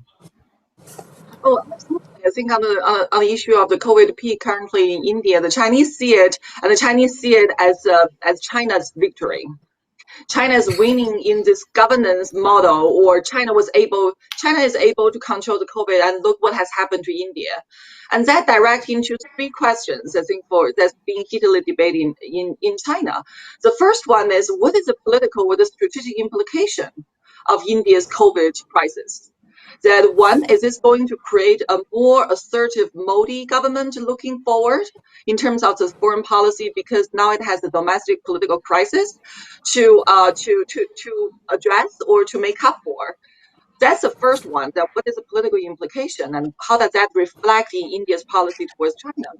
The second question is actually quite interesting, that is being publicly raised in China. Should China save India? That should China see this as an opportunity in order to make up or to improve relationship with India by offering medical assistance, by offering aid? And when India turned out not to be so enthusiastic about this Chinese idea, I think the Chinese feel a little bit hurt emotionally, that, well, we're willing to offer you oxygen tanks, why are you saying no to us? And the third question is that, should this be an opportunity for China to try to peel smaller South Asian countries away from India, an opportunity to demonstrate China's leadership in the region and how China is more credible and reliable? But I think the counter question to that is, well, should China not offer aid to other countries? So I think in China, the kind of selfish or deliberations of policy, that how it will best benefit China, is still ongoing. Thank you. Okay, well, thank you very much. We'll have to leave it there. As I anticipated, it's a really rich discussion, and we could have gone on and on, but time has come and interrupted us. So thank you all. Thanks to Jaishankar Menon and Lieutenant General Narasimhan in Delhi, to Yun-Sun in Washington, from London. That's it for now, and it's been a great discussion. Thanks for joining us. Thank you. Thank you very much. Thank you very much. Thank you. Thank you, sir.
Well, welcome everyone, and thank you for joining me. I'm Katrina Manson, US Foreign Policy and Defence Correspondent.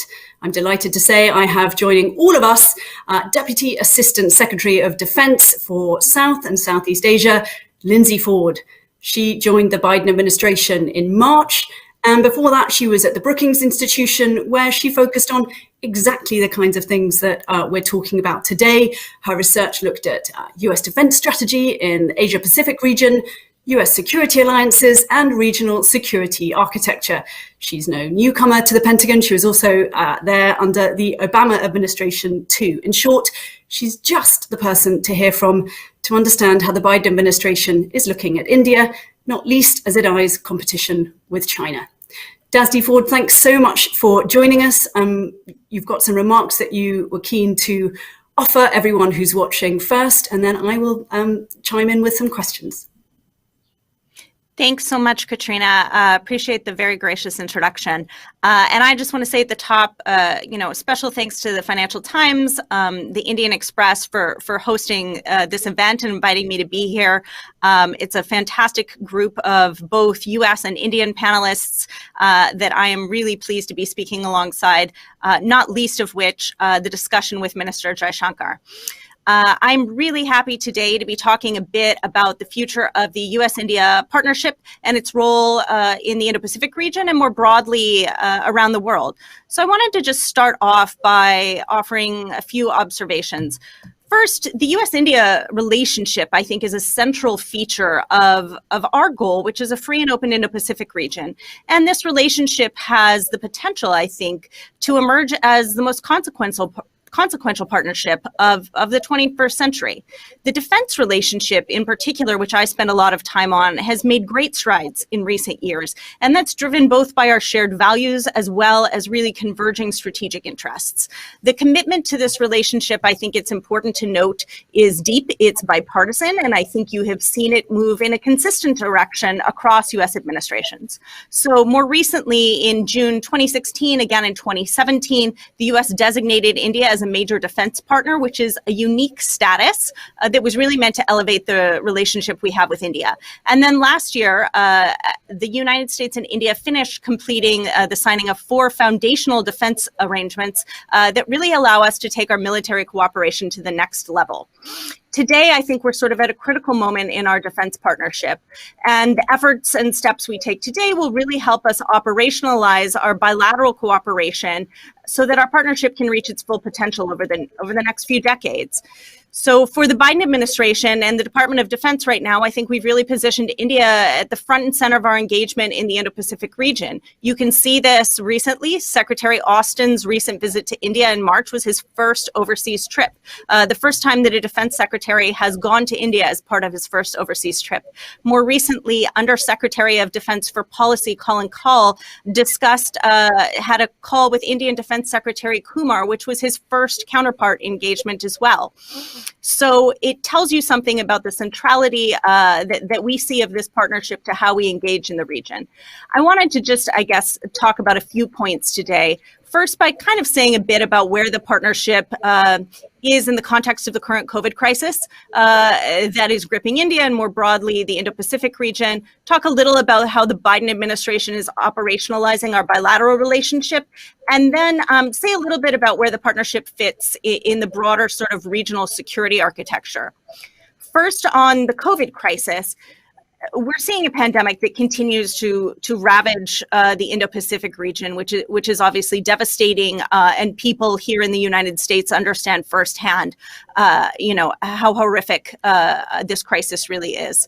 The United States is certainly committed both to fast-tracking assistance on a bilateral relationship and working multilaterally with India and other partners to pool and distribute resources. And that commitment starts from the top. So you probably heard President Biden announce earlier this week that the U.S. has committed to sending 80 million vaccine doses to countries around the world in the weeks ahead. And, we've made this commitment not as an effort to curry favor with specific countries, but because we think that America's recovery won't be complete until we can actually help our friends and partners recover as well. And our recent efforts to assist India in its current moment of need, I think, are an example of that commitment. So Secretary Austin was very clear with all of us at the Department of Defense that we were to use every authority and tool at our disposal to help India respond to the crisis, and we've done that over the last few weeks. We've worked with USAID and colleagues across the US government to rapidly procure PPE, test kits, pharmaceuticals, thousands of needed oxygen concentrators and cylinders. On the defense side, we've also been working more recently with the Indian Air Force to assess options for additional capabilities and supplies through our mutual logistics arrangements, which I think really is just a tangible example of why these kinds of foundational agreements matter on a practical basis.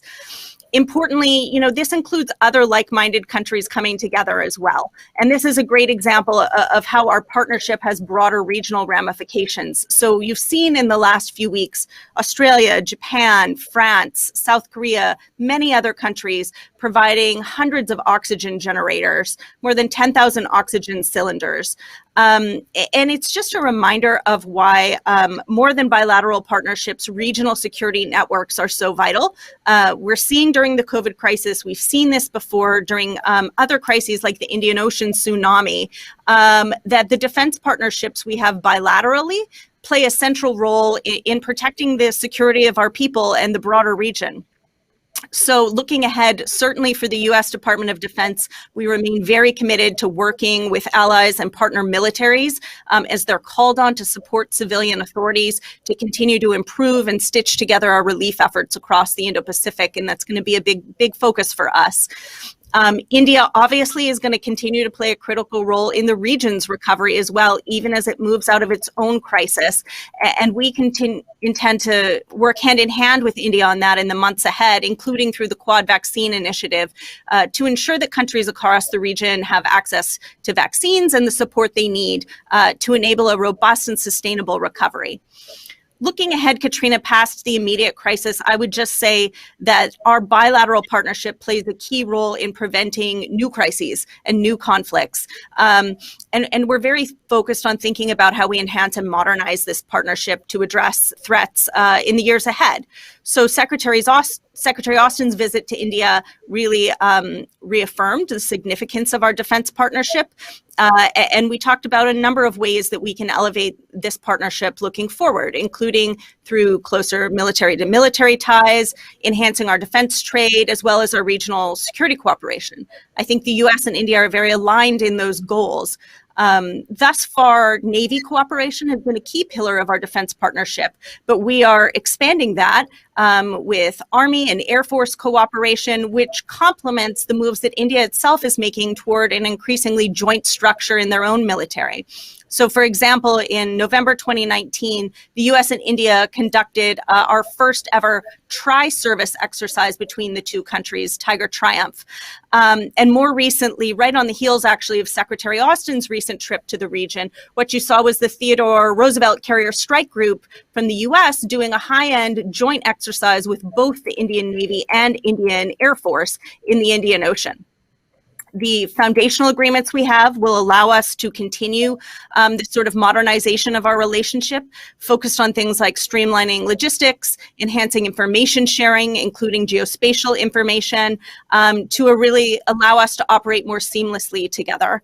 As well as looking at initiatives such as the Defense Technology and Trade Initiative that we have that help us work together to enhance industrial cooperation and defense trade.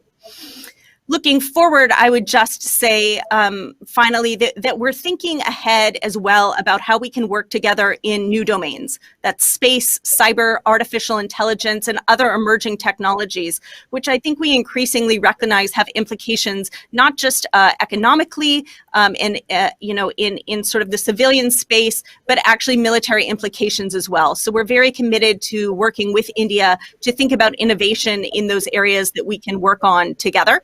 We have a cyber dialogue, a cyber defense dialogue, but we held for the first time last year with India, and we're also looking at similar dialogues on space as well. So let me move, I guess, to where this partnership fits in the broader region. And I guess I would say we are thinking about this relationship not just as a single silo, but as part of a broader regional network. And we think that India is a key strategic node in maintaining stability in the Indo-Pacific region. The Quad, obviously, is a topic of great conversation. We think it is emerging as a very consequential multilateral grouping in the region. And I think you've seen both an increased pace and scope of Quad consultations under the Biden administration, including really a historic head of state summit in March, which really reflects the clear strategic convergence that you see between Australia, India, Japan, and the United States. We're talking about deeper collaboration in a range of areas: technology, climate cooperation, public health, all of which are critical to the stability of the region. But I do want to emphasize here that the Quad is one of many mechanisms when it comes to our regional security networks. I think all of the Quad partners have been very clear in saying that we see ASEAN, the Association of Southeast Asian Nations, as a centerpiece of the Indo-Pacific's regional architecture, and that we continue individually and collectively to support ASEAN centrality. So it's important to note that the Quad and ASEAN are not mutually exclusive mechanisms, but all part of a broader network that should be mutually reinforcing. To wrap up, Katrina, I just think, again, it's important to emphasize that this is a relationship that has not just regional, but global ramifications. And as we look at the current COVID crisis, it really underscores the imperative that the US, India, as well as other like-minded countries continue to work together to prepare for new challenges, the ones we may face tomorrow, including climate change, more technological advances, and other things we may look at in the future. We have an unprecedented opportunity to think about how we shape a global order that is grounded in rules and norms and freedom and openness. And actually, Minister Jaishankar himself observed recently that democratic, pluralistic, market-based polities have a shared interest in ensuring the global order evolves in the right direction. We firmly agree with that. And I think together, the US and India, as the world's two largest democracies, can really work toward that goal together. So thank you, and let me stop there. Thank you so much, Dasdi Ford, for sketching all of that out. I wanted to come back to something that cropped up in the session just before with Dr. Jaishankar. You mentioned him, and my colleague, my FT colleague, Jamil Andalini, had suggested that it was a Pentagon planner's dream to draw India into some sort of alliance that would allow it to help contain China. So, of course, here you are. Is he right? I don't think that actually is an accurate characterization of our goals. look, the US and India don't have an alliance. What we do have is an incredibly close strategic partnership. And I think it stands on its own merits. The US-India relationship, as I noted above, is unique. It doesn't need to look like all of the other relationships that we have, and that's perfectly fine.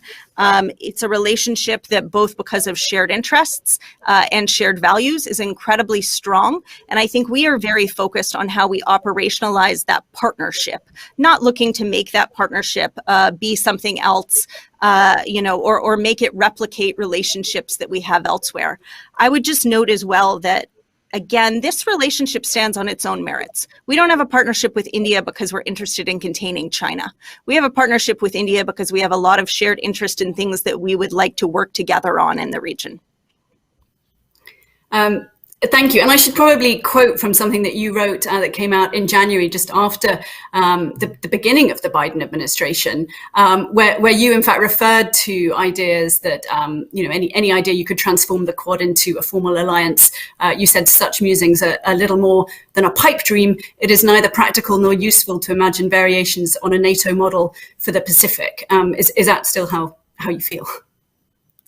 Well, I think importantly, that is what we hear from partners across the Indo-Pacific region, more than just my own opinion, is that, one, a NATO model doesn't work for the Indo-Pacific. And I think the Biden administration is incredibly realistic about that, which is why I said earlier that certainly we are focused on enhancing the Quad, but we are focused on enhancing the Quad as one of many mechanisms in a broader regional security network. So no, this will not look like the kind of model that we have in Europe, where we have a single multilateral alliance. And I think the United States is very realistic about that. It doesn't need to, because we're working with our partners to have security networks and an architecture that is appropriate to the needs of the Indo-Pacific.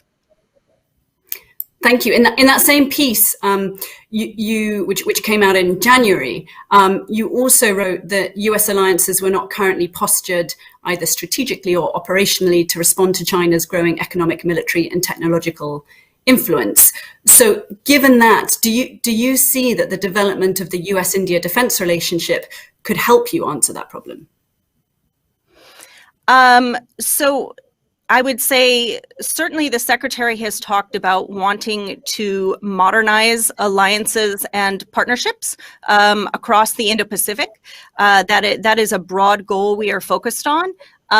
We are also focused on how to address what the Secretary has said, is a concerning erosion of U.S. deterrence in the region. So for the department, that need to restore stability and deterrence is certainly a big focus for us. However, I guess I would just come back again to saying that I think that the goals that we have with India really stand on their own, and they are focused more broadly on the region. We both have a shared interest in preserving a stable region, one that is based on rules and principles that countries across the region adhere to. And that is much broader than China. It's about the kind of Indo-Pacific region as a whole that both the United States and India would like to see over the long term. Thank you. And now India's Minister of External Affairs, Dr. Jaishankar, who you've talked about in our earlier session, he suggested that there's perhaps an overhang of people who still think that the world, the US perhaps, can manage the world according to alliances. Is that how the Biden administration is looking at alliances as a way to manage the world? I think that the Biden administration has been very clear, one, that alliances continue to be relevant to the 21st century. And they're relevant to the 21st century because the reality is that when you look at the number of challenges and some of the most important challenges we face, the United States can't actually address those challenges alone. So the reason that alliances matter is just very simply because whether it's climate change, whether it's COVID, whether it's any number of problems dealing with technological change, these are the kinds of things that countries need to do together. And I think if you look at the Indo-Pacific region, that the track record of the last 70 odd years shows you that these alliances have played a key role in maintaining stability. So I do believe that alliances continue to be very relevant, that the Biden administration is very committed to enhancing these relationships and working closely with our allies. But you will note that when we talk about these relationships, we say allies and partners. So I don't think we should talk about alliances as an exclusive kind of relationship that the U.S. only works with certain countries. We very much have partnerships with countries across the Indo-Pacific and more broadly. And yes, we have allies and we work with them, but we work with other partners as well. Thank you. You've repeatedly referred to the Indo-Pacific in your remarks, and it was, of course, the Trump administration that renamed the region Indo-Pacific. I think that had one eye on the larger role for India, and also another eye perhaps simply to infuriate China. So it's interesting to see that the Biden administration has held on to that term. So I'd like to ask you what you make of the meaning and the use of that term, Indo-Pacific. Sure. Well, I would just note that the basic idea of an Indo-Pacific region is an acknowledgement that there is incredible connectivity between the Indian Ocean region and the Pacific region, and that countries like India, like Southeast Asia, which I spend a lot of time on as well, have interests in both and really sort of sit in between these two regions. And so when we look again at a lot of the transnational challenges that we face, we can't only focus on the Pacific or only focus on the Indian Ocean. We have to think, collectively about this region a little more broadly. And that's what the term Indo-Pacific really tries to get at. And that in itself is an acknowledgement that I think predates the Trump administration, actually. You can look at things that former Secretary of State Hillary Clinton discussed back when she first wrote about what we called the pivot or the rebalance to Asia, that I think hit on these points as well. There's an interconnectivity between a lot of the concerns in the Indian Ocean region and the Pacific region. We have to think more holistically, as well as we have to think about the interests that India has, not just looking west, but east, as it engages more actively with neighbors across Asia. Thanks. In 2018, I joined then Secretary of Defense Jim Mattis on his visit to India when the US and India signed some of those foundational defense agreements that you mentioned. What does taking the US-India defense military cooperation to, I think, what you've called the next level really look like? You mentioned space, cyber, AI, you mentioned the Army and the Air Force. What's coming next and why, given there is obviously so much focus on the Navy? Sure. Three things I think really that we are focused on when it comes to the defense partnership with India. The first, as I said, now that we have these enabling agreements, which really what they do, Katrina, is they help lay a foundation to allow us, our militaries, to be able to operate just more easily and seamlessly together. So whether it's COVID, whether it's another natural disaster, these arrangements allow us to work more quickly and easily together. So we're certainly focused on continuing to implement those arrangements, looking at things like deeper information sharing, more seamless logistics operations together, so that whatever the next crisis is, basically we have the practices that we need to respond to it quickly. That is one area of focus for us. I did mention new emerging threats. And again, I think there is a recognition that the kinds of challenges we face in cyberspace, space, artificial intelligence, they really sort of bleed across what you would look at as maybe traditional lines between economic affairs and security affairs. A lot of these technologies are being developed, in commercial spaces, but they have military implications. So certainly we are very focused with India in thinking about new norms, rules of the road for emerging technology, and in space and cyberspace, as well as where bilaterally we can both work together to enhance our own capabilities in those areas. And then finally, like I said before, thinking about how our partnership plays a role in the broader region. So we've seen things like increased multilateral naval exercises that allow us to do things not just between the US and India, but with other partners focused on how to prevent trafficking, proliferation, all these kinds of activities where our partnership, really can be an anchor of what we try to do with partners across the region in responding to regional security threats. Do you think we'll see the Indian Navy spending more time in the South China Sea as part of the Quad? I think that is a question that you should probably pose to the Indian Navy. And what more would the US like to be doing with the Indian military in the Indian Ocean and Pacific?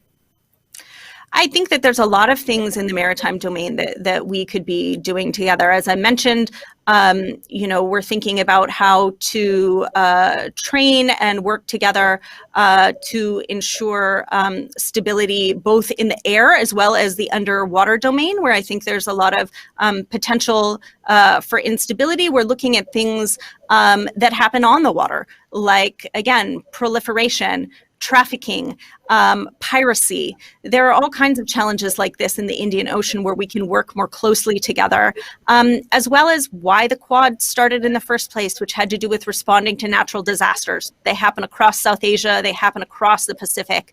I think the US and India are well positioned to be able to respond to those collectively. Now, there were deadly clashes on the Sino-Indian border last year. What do you think has been the impact of that on the US-Indian defense relationship? Do you see it as an accelerant?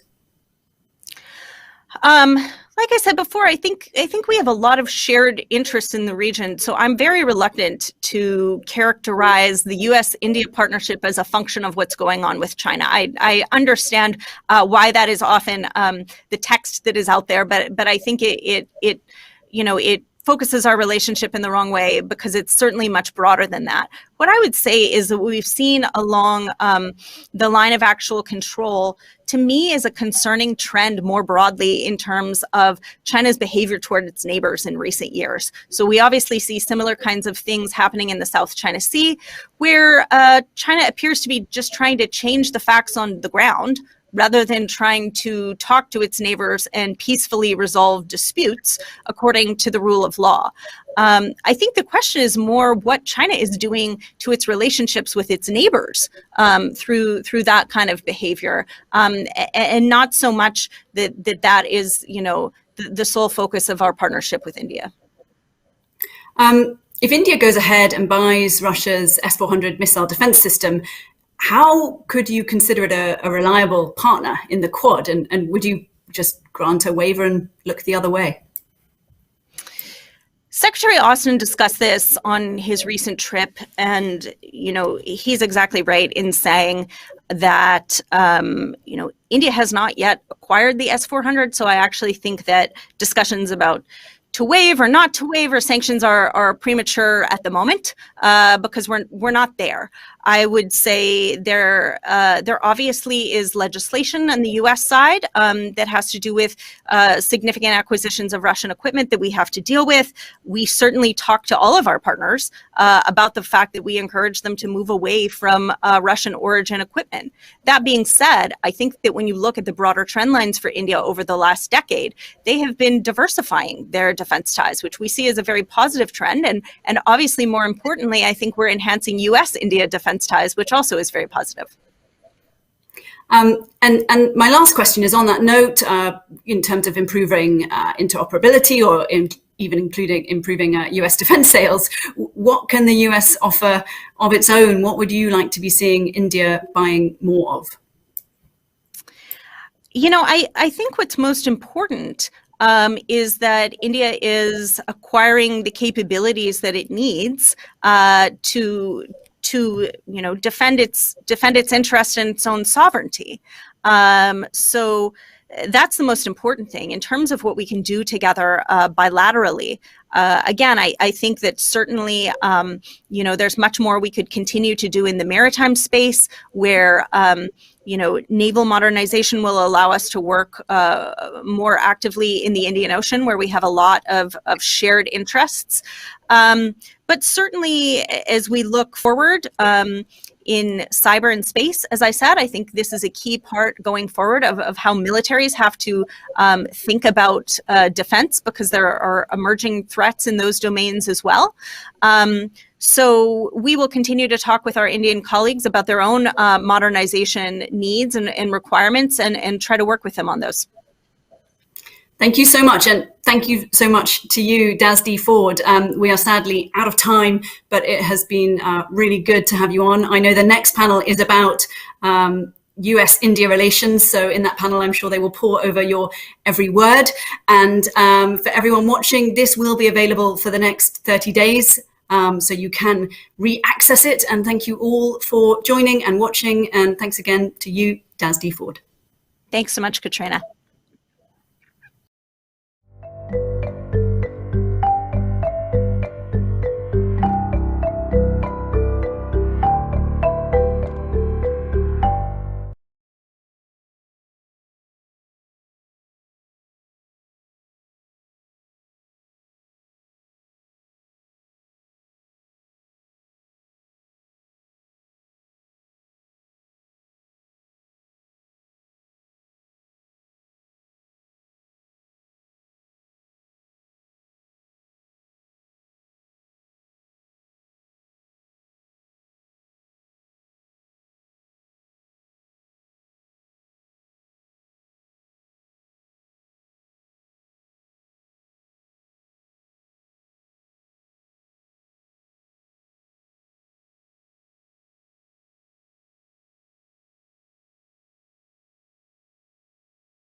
Hi, and welcome to this session on India-US relations.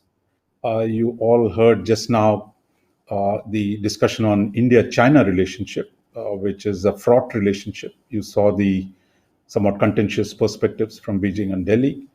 You also heard Lindsay Ford, a senior official in the Pentagon, talk about the prospects for India-US defense relationship just before this panel.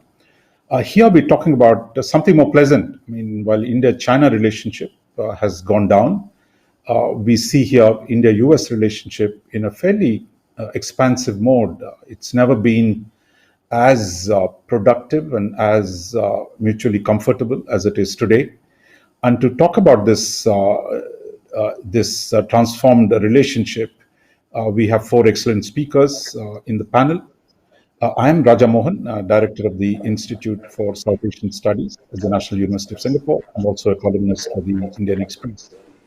And to speak about the transformation of the India-US relationship, we have Elisa Ayres, who is the Dean of the Elliott School on International Affairs in George Washington University. We have Lisa Curtis, who is with the Center for New American Security, and has just been in the Trump administration for 4 years as Senior Director South Asia, and has been associated with the India-US partnership even before she went into the Trump administration. We have Tanvi Madan, who is the head of the India project at Brookings, and Ambassador Arun Singh, who served in the US. He was a former diplomat, was our ambassador to the US, and he also served as the Deputy Chief of Mission in Washington. So he's quite familiar with the relationship, and he's currently in the US National Security Advisory Board. So thank you all for joining us in this panel. But before we got about 40 odd minutes to discuss the relationship. And the last 10 minutes we'll keep for question and answers.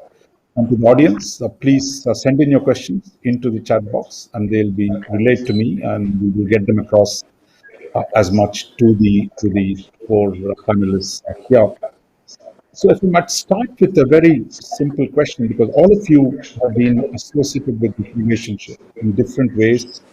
As I said, Lisa was in the Trump administration in a very critical position. Alisa was Deputy Assistant Secretary in the Obama administration.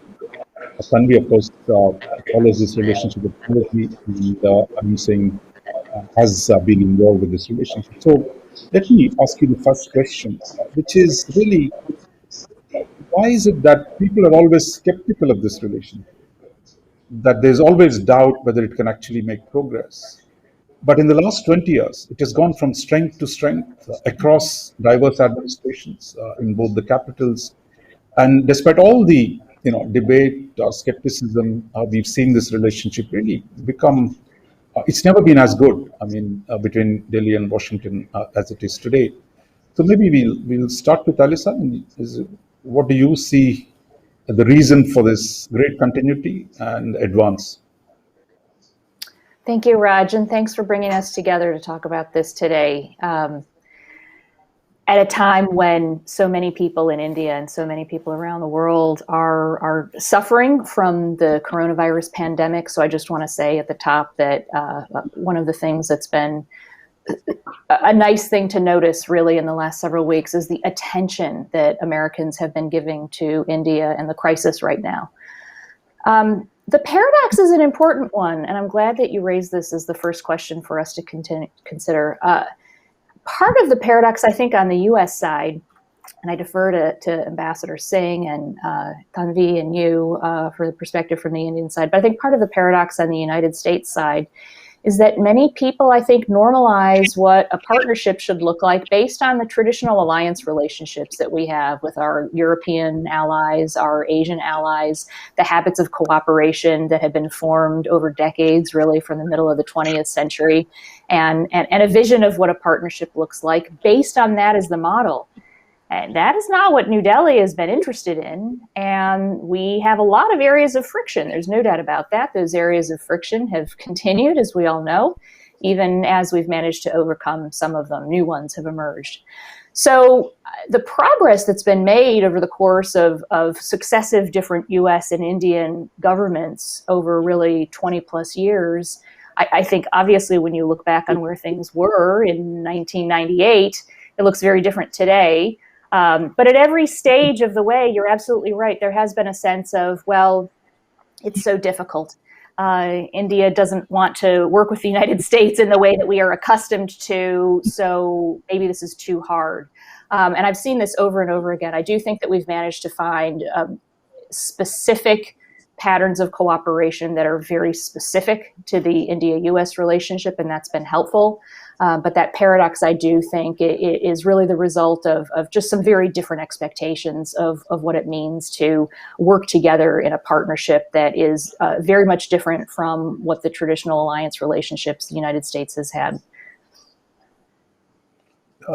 Lisa, you've seen it's really the relationship accelerated under the Trump administration. I suppose a lot of credit goes to you, you were in charge in the White House. Each administration actually has been building on the previous administration's efforts. So there's been a fairly significant continuity.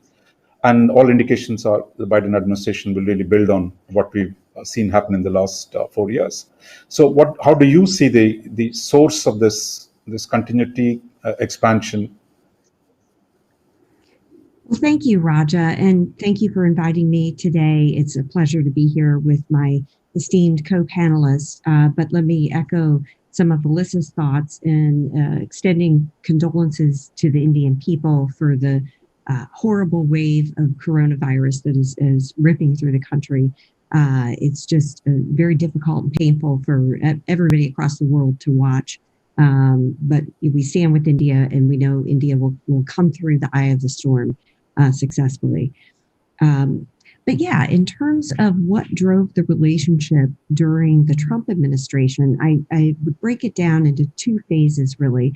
And I would say in the first part of the relationship, or the first part of the administration, what really drove the relationship were a couple of things. First, I think there was a very strong personal rapport developed between President Trump and Prime Minister Modi.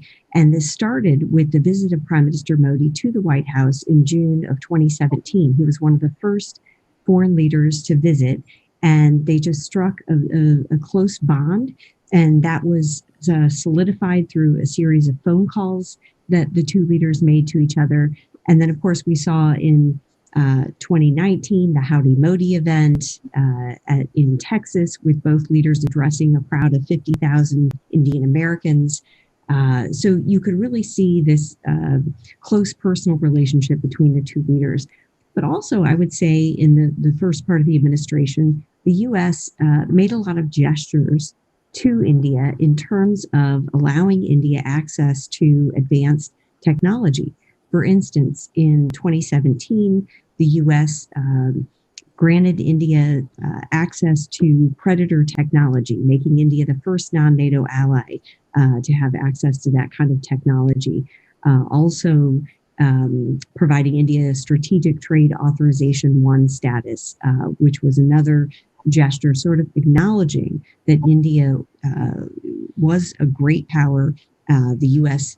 Acknowledged the importance of India and its interest in helping India build up its technical capabilities and facilitating that. So I would say those were a couple of the main drivers at the initial part of the administration. But fast forward to 2020, and I would really attribute the sort of solidifying the gains of the relationship to, number one, the COVID crisis. I think what the COVID crisis did is it showed how interdependent the Indian and U.S. economies really are. The U.S. depending on Indian pharmaceuticals, also in keeping those back office operations open. There was a lot of concern from U.S. businesses when India was shutting down. And also I think both countries realized the importance of open, transparent societies. They saw, the Chinese and what they were doing in terms of not sharing information, not allowing people to speak out about the coronavirus. And so there was a recognition of the importance of democracies and open societies. So that really, I think, drove the two countries together. And then on top of that was, of course, the India-China border crisis of 2020. And the U.S. showed itself to be a reliable partner to India, providing both material and moral support to India in its time of need. And we did see sort of a greater receptivity by India to the Quad, which I know we'll talk about a little bit later. But I think it's really a combination of factors that led to the relationship really gaining momentum during the Trump years. And I do think that when historians look back and evaluate Trump's foreign policy, I think the advancement of the U.S.-India relationship will be something that President Trump receives credit for. Arun, you've been associated with this relationship. I mean, Delhi, as you know, has been more skeptical, and there was a lot of skepticism. What do you think helped Delhi overcome this, skepticism and suspicion, and to move very quickly in the last few years? I think, Raja, as you mentioned, and from the comments of Alisa and Lisa, that in the past, there were moments when the US did not stand with India. And if you look at the 1971 conflict with Pakistan, or that the US had organized technology denial regimes targeting India. But all that started changing from 2000, from the time of President Clinton's visit to India. And I agree with Lisa that the relationship was taken significantly forward under President Trump. But we must recall that it was President George Bush who began the process of transforming the relationship by doing the Civil Nuclear Cooperation Agreement with India. And if he hadn't done that, then the kind of technology access that India would be getting now in the US would not have been possible. and the level of defense cooperation that we are doing with the US and having contracted to buy almost $20 billion of defense supplies and now talking of technology collaboration in defense would not have been possible. And it was then again President Obama who declared support for India's permanent membership of UN Security Council and declared India a major defense partner.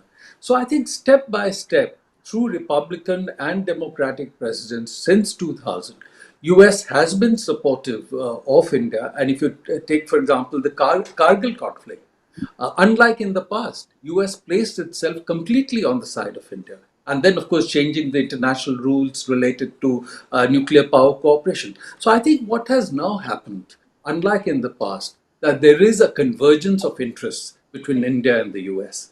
And in India also, there's a recognition of that convergence of interests. And today, for example, the Biden administration has declared, following on what the Trump administration has done, that its main geopolitical challenge is going to be China.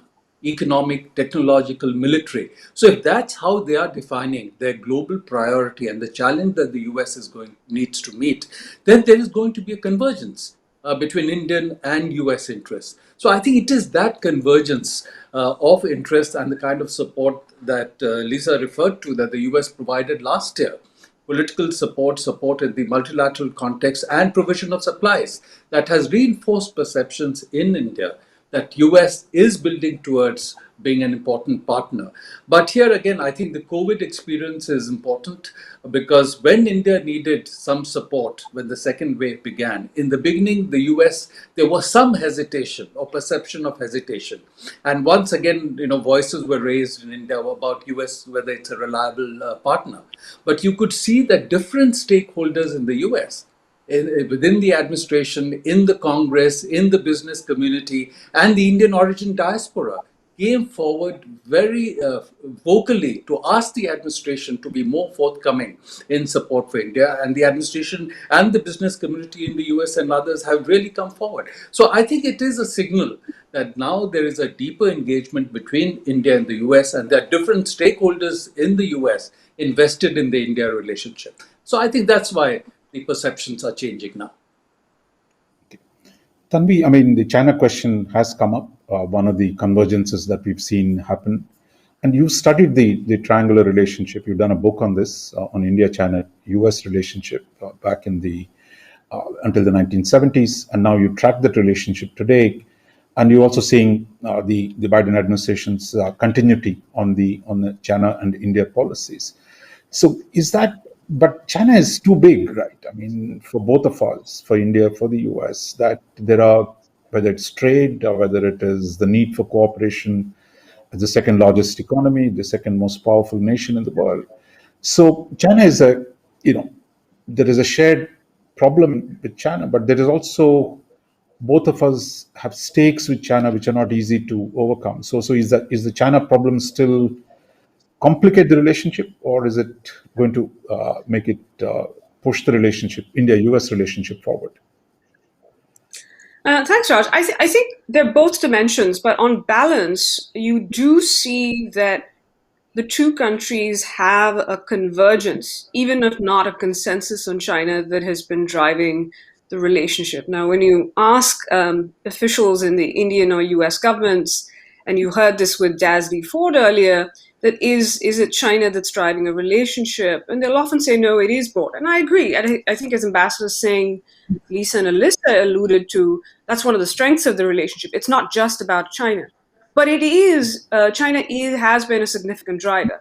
The way I would put it is, we should ask ourselves this: would we be, particularly in defense and security cooperation with the US and India, be where we are today if China hadn't been behaving assertively, particularly since 2017, but you can even take it back earlier to the mid-2000s, and particularly after the global financial crisis. So I think little doubt that shared concerns about Beijing's intentions and actions have driven the India and the US closer together.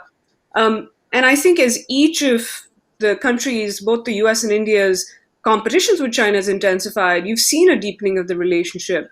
Both countries see a range of Chinese behaviors as problematic, and see, I think, a partnership with each other as a crucial part of the solution.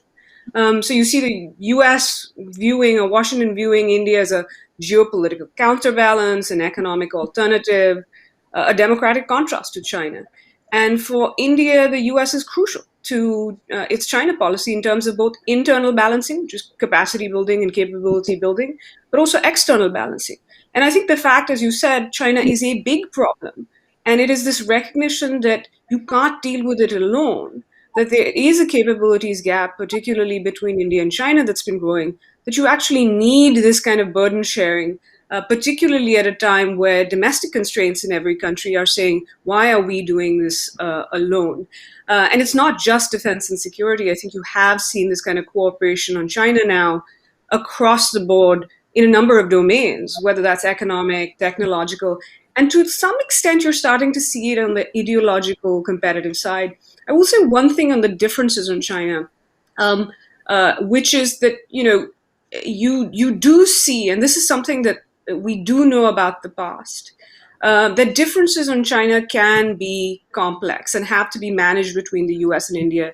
There are differences in perceptions. Delhi, for instance, does not focus as much on China's ideological challenge as Washington does, differences in approach. The two countries, for example, disagree on whether Russia should be part of the solution to the China problem or it's part of the problem. And I think finally you see that the two countries, the US and India, continue to have questions, even now, about each other country or the others, not just willingness, but ability to play an effective balancing role in the region. And I think, you have seen, even as we've seen these unprecedented levels of cooperation in the last few years, and particularly the last year, as Lisa noted, I think these questions and doubts have been reinforced by political developments in the US and India over the last year, but as well as both countries' handling of the COVID crisis and some of the missteps that they've taken. As we look ahead to the Biden administration, I think we've seen both countries have dropped their historic hesitations. There's much greater comfort level with each other. So if you're looking at the agenda for the next 4 years, maybe all four of you can just say, look, two items, two must-do items on the agenda. So I want to ask all of you, what would you think are the two most important things we must achieve in the next 4 years as we take this relationship to the higher level? Alyssa, can we start with you? Thanks, Raj. I really think that the positive agenda, the opportunity for India and the United States continues to be expanding what we do together in this realm of non-military security, civilian security kinds of issues. I think we would easily put climate change in that category. I would put response to the global pandemic and recovery in that category. I would put the potential for cooperation on cybersecurity sets of issues also in that category. These are things that profoundly affect the national security of countries around the world, and we have the capacity to be doing more together on all of these sets of issues. Yeah, in fact, Lindsay Ford also talked about some of these issues as the potential advances. So Lisa, what would you see the most important priorities for this relationship for the next 4 years? Well, if I had to identify two priorities, which I think is what you asked, the first, I would mention the bilateral security cooperation. I think in the age of a rising China, an increasingly aggressive China, it is important for the US and India to overcome the bureaucratic hurdles that both sides have faced in expanding the defense and security cooperation. We just have to keep breaking down those barriers and making sure that we are working together, that our systems can work together, and that India will reach those capabilities that it is seeking with its military modernization. So that would be the first area. The second area, I think, is cooperation on emerging technologies. We see that China is expanding its global digital footprint. There are increasing concerns about over-reliance on Chinese technologies in different areas. So I think that the U.S. and India have a lot to gain by working together on these challenges, both bilaterally but through multilateral groups as well. We saw the Quad has announced a working group on emerging technologies, which is going to be very important.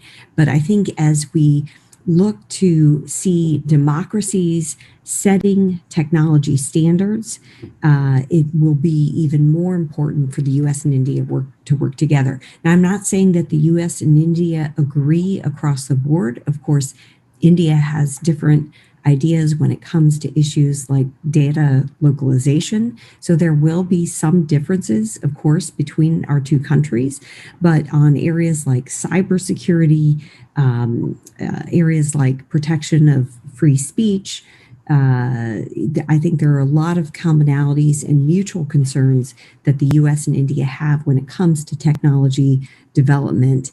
And so there is a lot of room for the U.S. and India to expand their cooperation in technology. Arun, from Delhi's perspective, what do you see are the two most Raja, important priorities?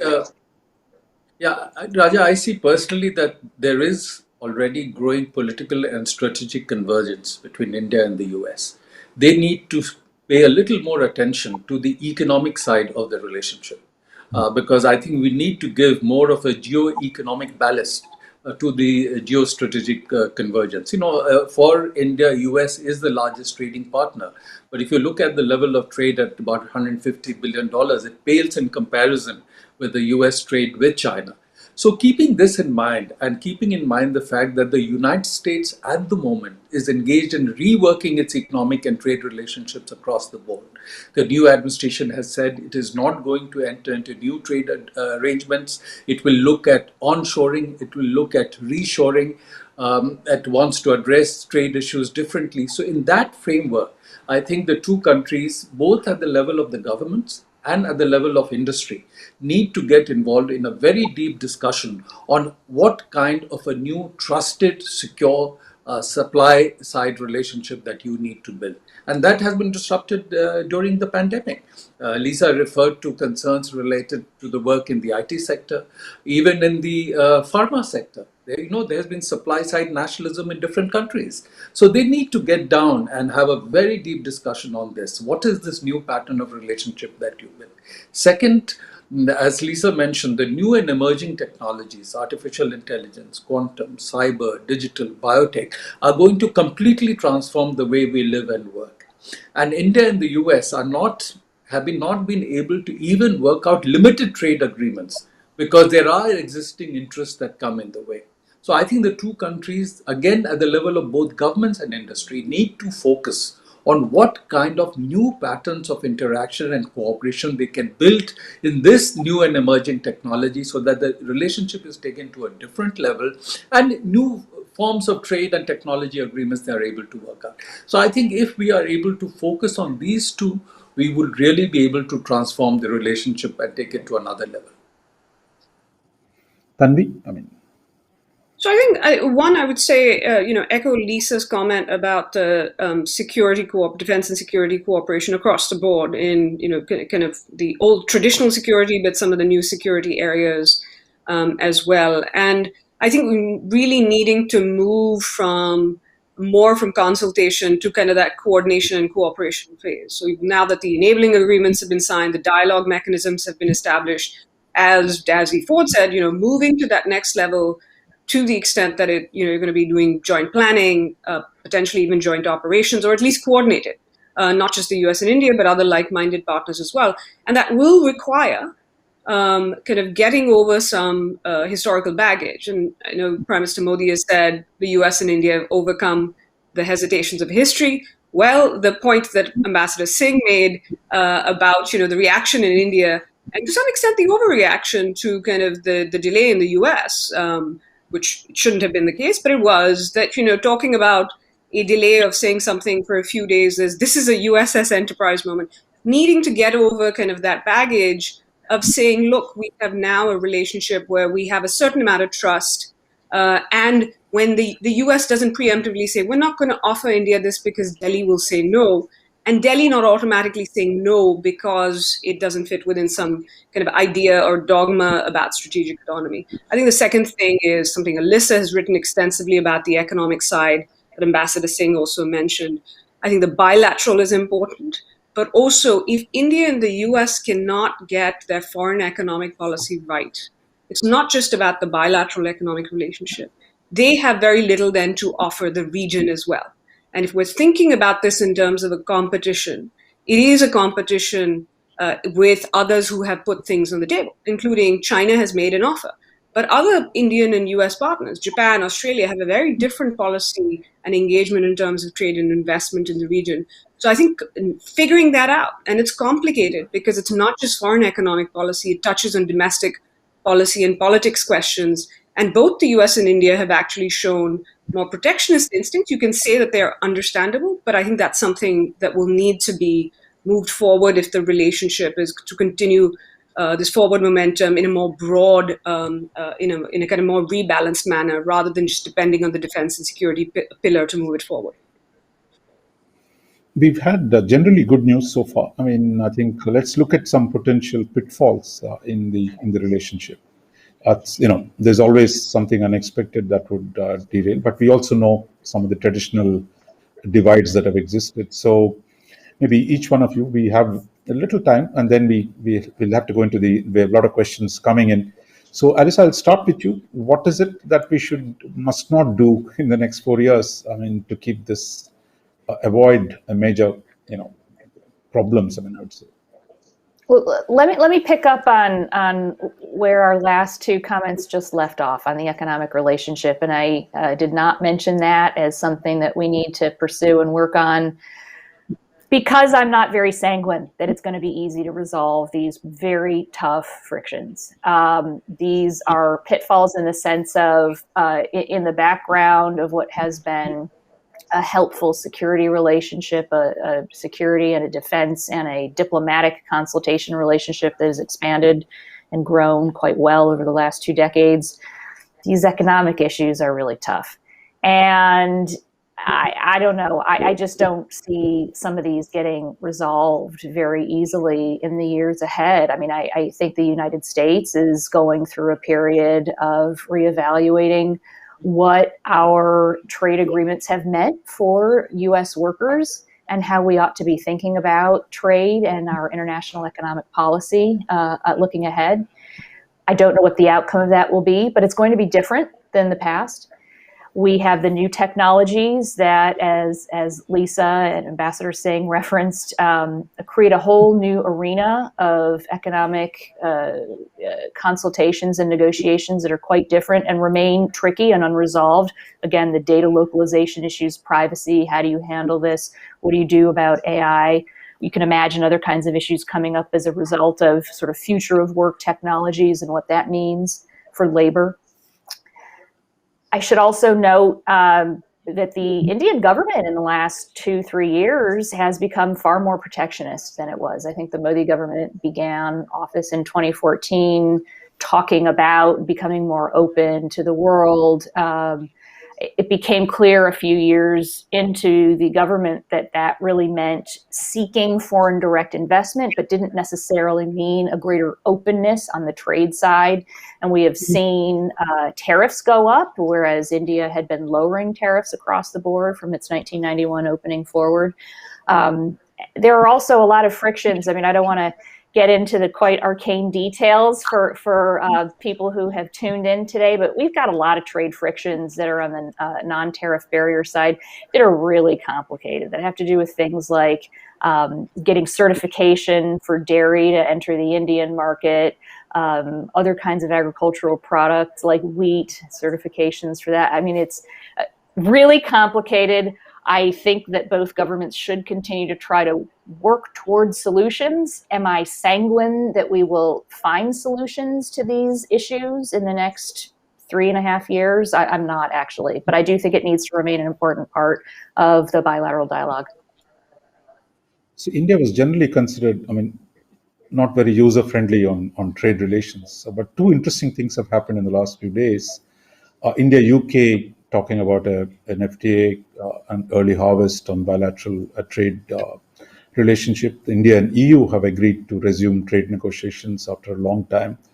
And hopefully some of this will rub off on the India-US relationship as well, because my sense is India, having walked out of the Asia-wide free trade agreement, is eager to develop stronger ties with the other part of the West. So let's see. I mean, that's something, and the global context of trade and economic globalization are themselves undergoing change everywhere. So, but Lisa, I mean, I want to turn to you. Pakistan, Afghanistan, none of you mentioned it so far, maybe, but they've not disappeared. And so where do you see, I mean, you dealt with the whole set of issues relating to AFPAC. So what do you think we need to be able to manage?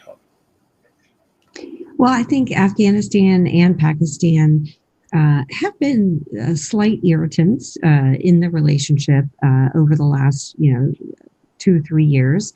I think the U.S. was supportive of India after the horrible terrorist attack in February 2019, and was supportive, in that sort of brief but very serious crisis between India and Pakistan. However, you had the debacle in the summer of 2019 when President Trump talked about mediating Kashmir during his press conference with Imran Khan. But I think it is testament to the resilience of the relationship that U.S.-India relations quickly recovered from that episode, and did not seem to impact the overall dynamics of the relationship moving forward. But I do think that the U.S. Pursuit of the peace process with Afghanistan and the way that was handled, there were differences. I think, India was much more skeptical of the chances for a genuine peace process with the Taliban, or that the Taliban would actually engage in a power sharing agreement. And so I think there's probably tremendous nervousness in India about the fact that now the U.S. is withdrawing all of its troops from Afghanistan. So I think if the U.S., if the Biden administration now continues to sort of tilt at these peace windmills, that I would call them, then I think there could be a sort of growing divergence between the U.S. and India over Afghanistan. However, if the Biden administration can shift its focus to sort of a plan B, sort of recognizing that, okay, yes, the U.S. is withdrawing its troops, but we need to do everything we can to support the current government, preserve the gains of the last 20 years, and not have these illusions that the Taliban is going to engage in power sharing or, is interested in a political, peaceful settlement. So I think the quicker the Biden team can sort of shift its focus and work with India to contain terrorism in Afghanistan, because clearly the two countries have a mutual interest in making sure that there isn't a reemergence of terrorism in the country, that would be helpful. But if the U.S. Continues down this wishful thinking path of trying to come to a peace agreement with the Taliban, I think you're going to see the U.S. and India diverge on their policies on Afghanistan, which would not be helpful for the overall relationship. Arun, you dealt with Pakistan and Afghanistan for a long time. So say something, I mean, whether you agree with Lisa's proposition on the dangers that we might get from our classical Northwest frontier. But the other question, of course, I know that you also interested in the Russia question. So briefly, I mean, I think on both these issues, how do we manage the potential difficulties that are likely to emerge? No, thank you, Raja. So I think on the Afghanistan-Pakistan question, as you know, since 2001, India has done a lot in Afghanistan, and India was able to do that broadly within the security framework provided by the United States.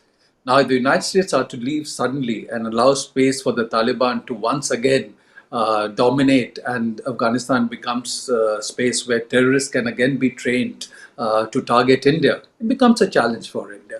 And then how does the US deal with the issue of terrorism and the distinction they often make between local terrorists and global terrorists?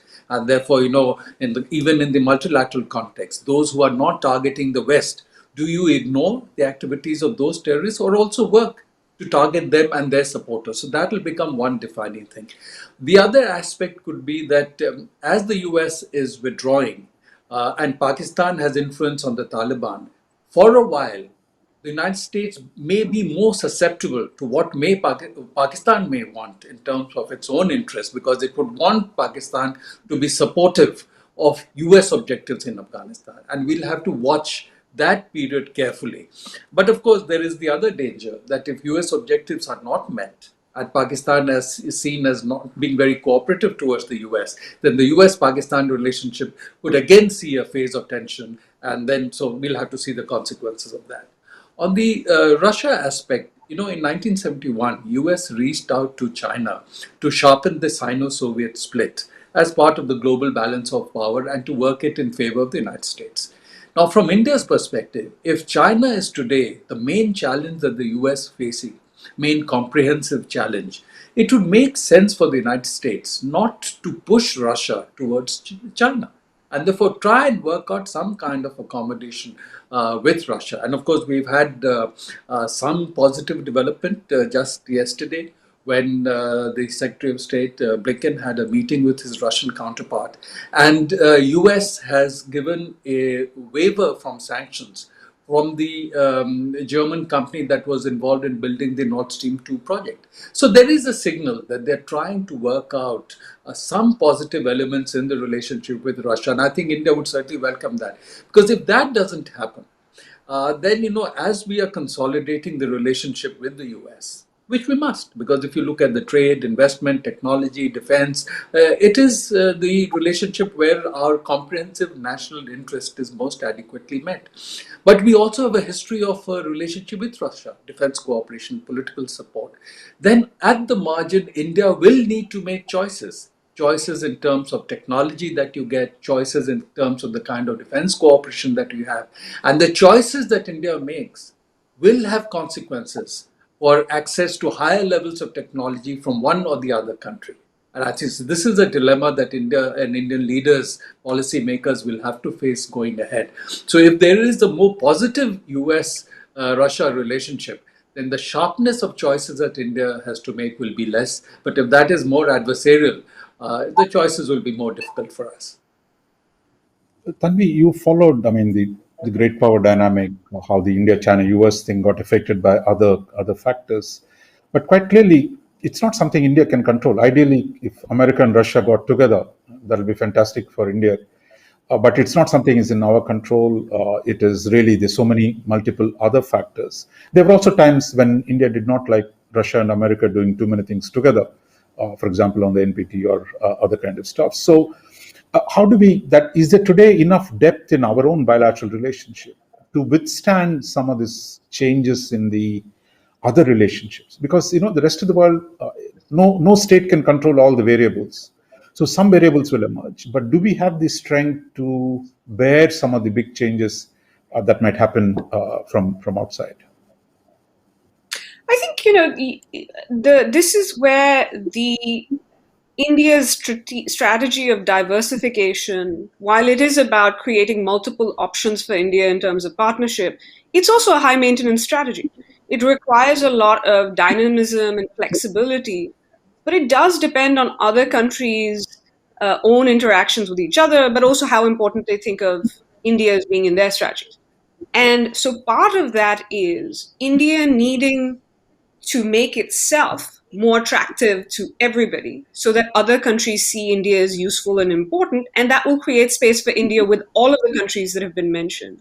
I will say, one dynamic that India has to grapple with in the kind of US-Russia side is, while there can be the case that, ask the US or Europe to stabilize relations with Russia, similarly, there needs to be an ask of Moscow, because there are actions that Moscow takes that is not making it easy for the US and Europeans to do the kinds of things that India would like the US and Russia to do.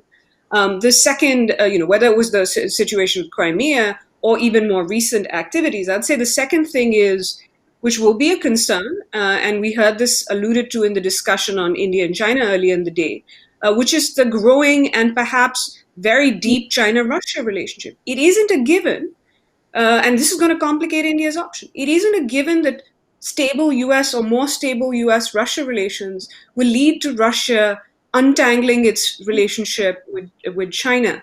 And when you had Foreign Minister Lavrov in Delhi less than a month ago saying, look, China-Russia relations have never been closer, that is quite a statement to make for two countries that used to be formal allies. So I think it's going to be a more complex environment for India to operate. India has been in the past, can be nimble, but it will require India to make choices in a way that it didn't have to when it wasn't such a major player or its own interests, such as vis-a-vis with China, weren't at stake. So I think it's possible. It's just going to be tough, and it's going to require choices that sometimes India hasn't wanted to make. Alyssa, I mean, I think we'll just go into the last round. I mean, I think I'll bring in some questions into the play. The question of manufacturing in India, then there is the whole digital domain. I think you mentioned the kind of issues that have troubled India and the US. But I see US itself is debating these issues afresh, the role of the private sector, how much of state regulation, and the question of taxing the companies, the big tech companies, global taxation. So in a sense, the US position under the Biden administration has quite clearly moved towards the left on a number of trade-related issues. So in some senses, Mr. Modi and Mr. Biden, I mean, both are talking about Atmanirbhar India and Atmanirbhar America, shall we say. So does that actually produce some, basis for thinking of reforming the global trade institutions that have been gamed by China? So is there a way out from the pessimistic picture we've had, given America's own shift to the left on trade-related issues? Briefly. Raj, I'm really not sure. I'm not sure where we're going to land on these issues, because I do think they're quite complicated, as you've referenced, and I just simply don't know where the Biden administration is going to land on these issues as they take stock of where we are and what it means to think anew about what trade agreements should look like to ensure benefit to the American worker. And as you mentioned, the set of issues in the digital domain are all new, and we don't have robust global architectures to handle these. These are being worked out on the fly, and they're hard. So I'd like to be optimistic, but I'm just not optimistic that these are going to be easy issues. You've asked me to speak about trade. I just would like to add one other thing. I know we don't have a lot of time, but we haven't gotten to this yet, and I do think it will be important. There is concern among many constituencies in the United States about what has been happening on the freedom of expression, democracy set of issues in India. Just as I know that there may well be concern in India about some of these issues in the United States. We have been through several years of turmoil in the United States as well. But I would add that to the extent that India has become much more on the average American radar screen in the last year and a half, a lot of that has had to do with human rights issues and concern from people who have not necessarily spent a lot of time thinking about India, but have seen some of these headlines about people detained, about the riots in Delhi, about whether freedom of expression is being upheld. And we've seen some of these third-party assessments in the last year downgrade India on the democracy front. So this is an important issue, and I think it's one that we need to keep in mind. It will continue to be an important issue. We have to find a way to talk about these things. The United States has its own problems, as I've said. We ought to be able to talk about that too, but this should very much be on our agenda. Okay. Lisa, we are running out of time, but there was a question from the audience on the prospects for expanded intelligence cooperation between India and the US. There was talk about, for example, India participated in one of the Five Eyes meeting, extended consultations on WhatsApp security that was done in Tokyo some months ago. And there is this talk about expanding the broader coalitions in which India and the US could work beyond the bilateral. Do you see that going forward? I mean, in any form? Well, I think during the previous Trump administration, there was definitely a lot of work to expand information intelligence sharing, particularly after the 2020 India-China border crisis. And I think there are certainly opportunities to expand that further and to continue to work toward breaking down barriers that have prevented this kind of cooperation in the past.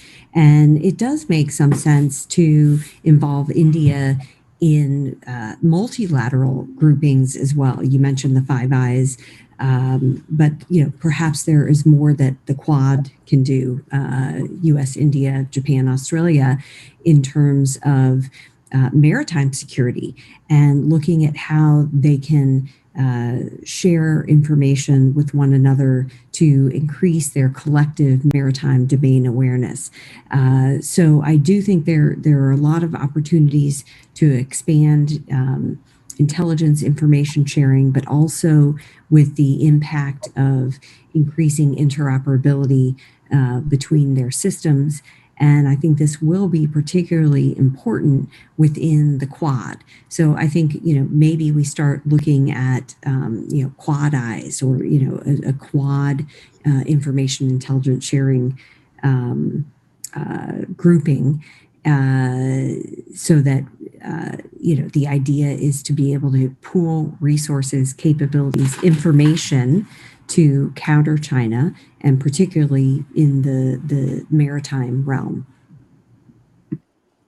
Thank you. I think we're really now running out of time. Arun, there was a question very briefly, Iran. I mean, you dealt with Iran.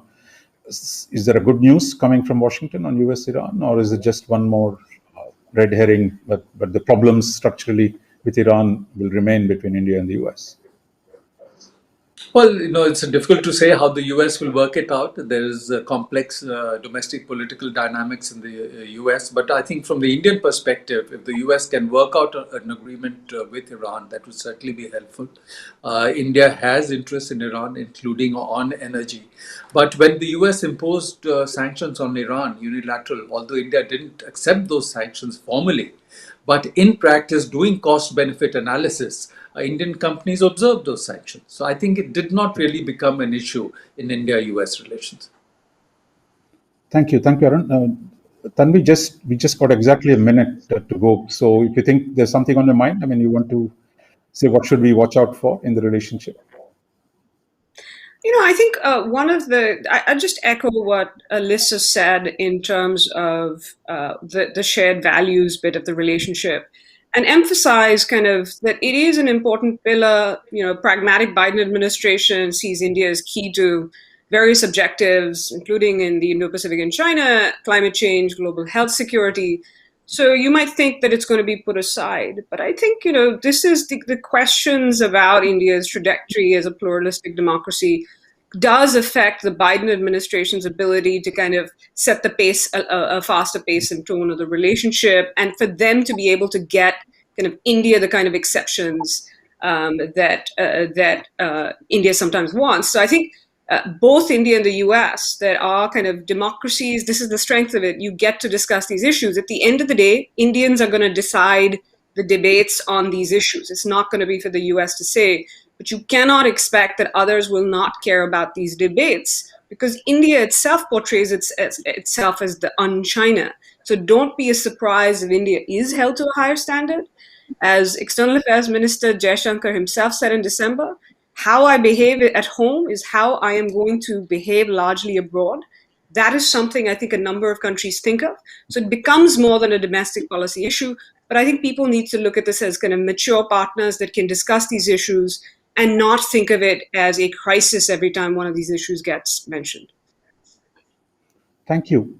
Alisa, Lisa, Tanvi, and Arun, I think we've really absolutely run out of time. Thank you for your insights on a range of issues, from great power relations, bilateral stuff, climate change, trade, Russia, Pakistan, Afghanistan, and the question of human rights and democracy.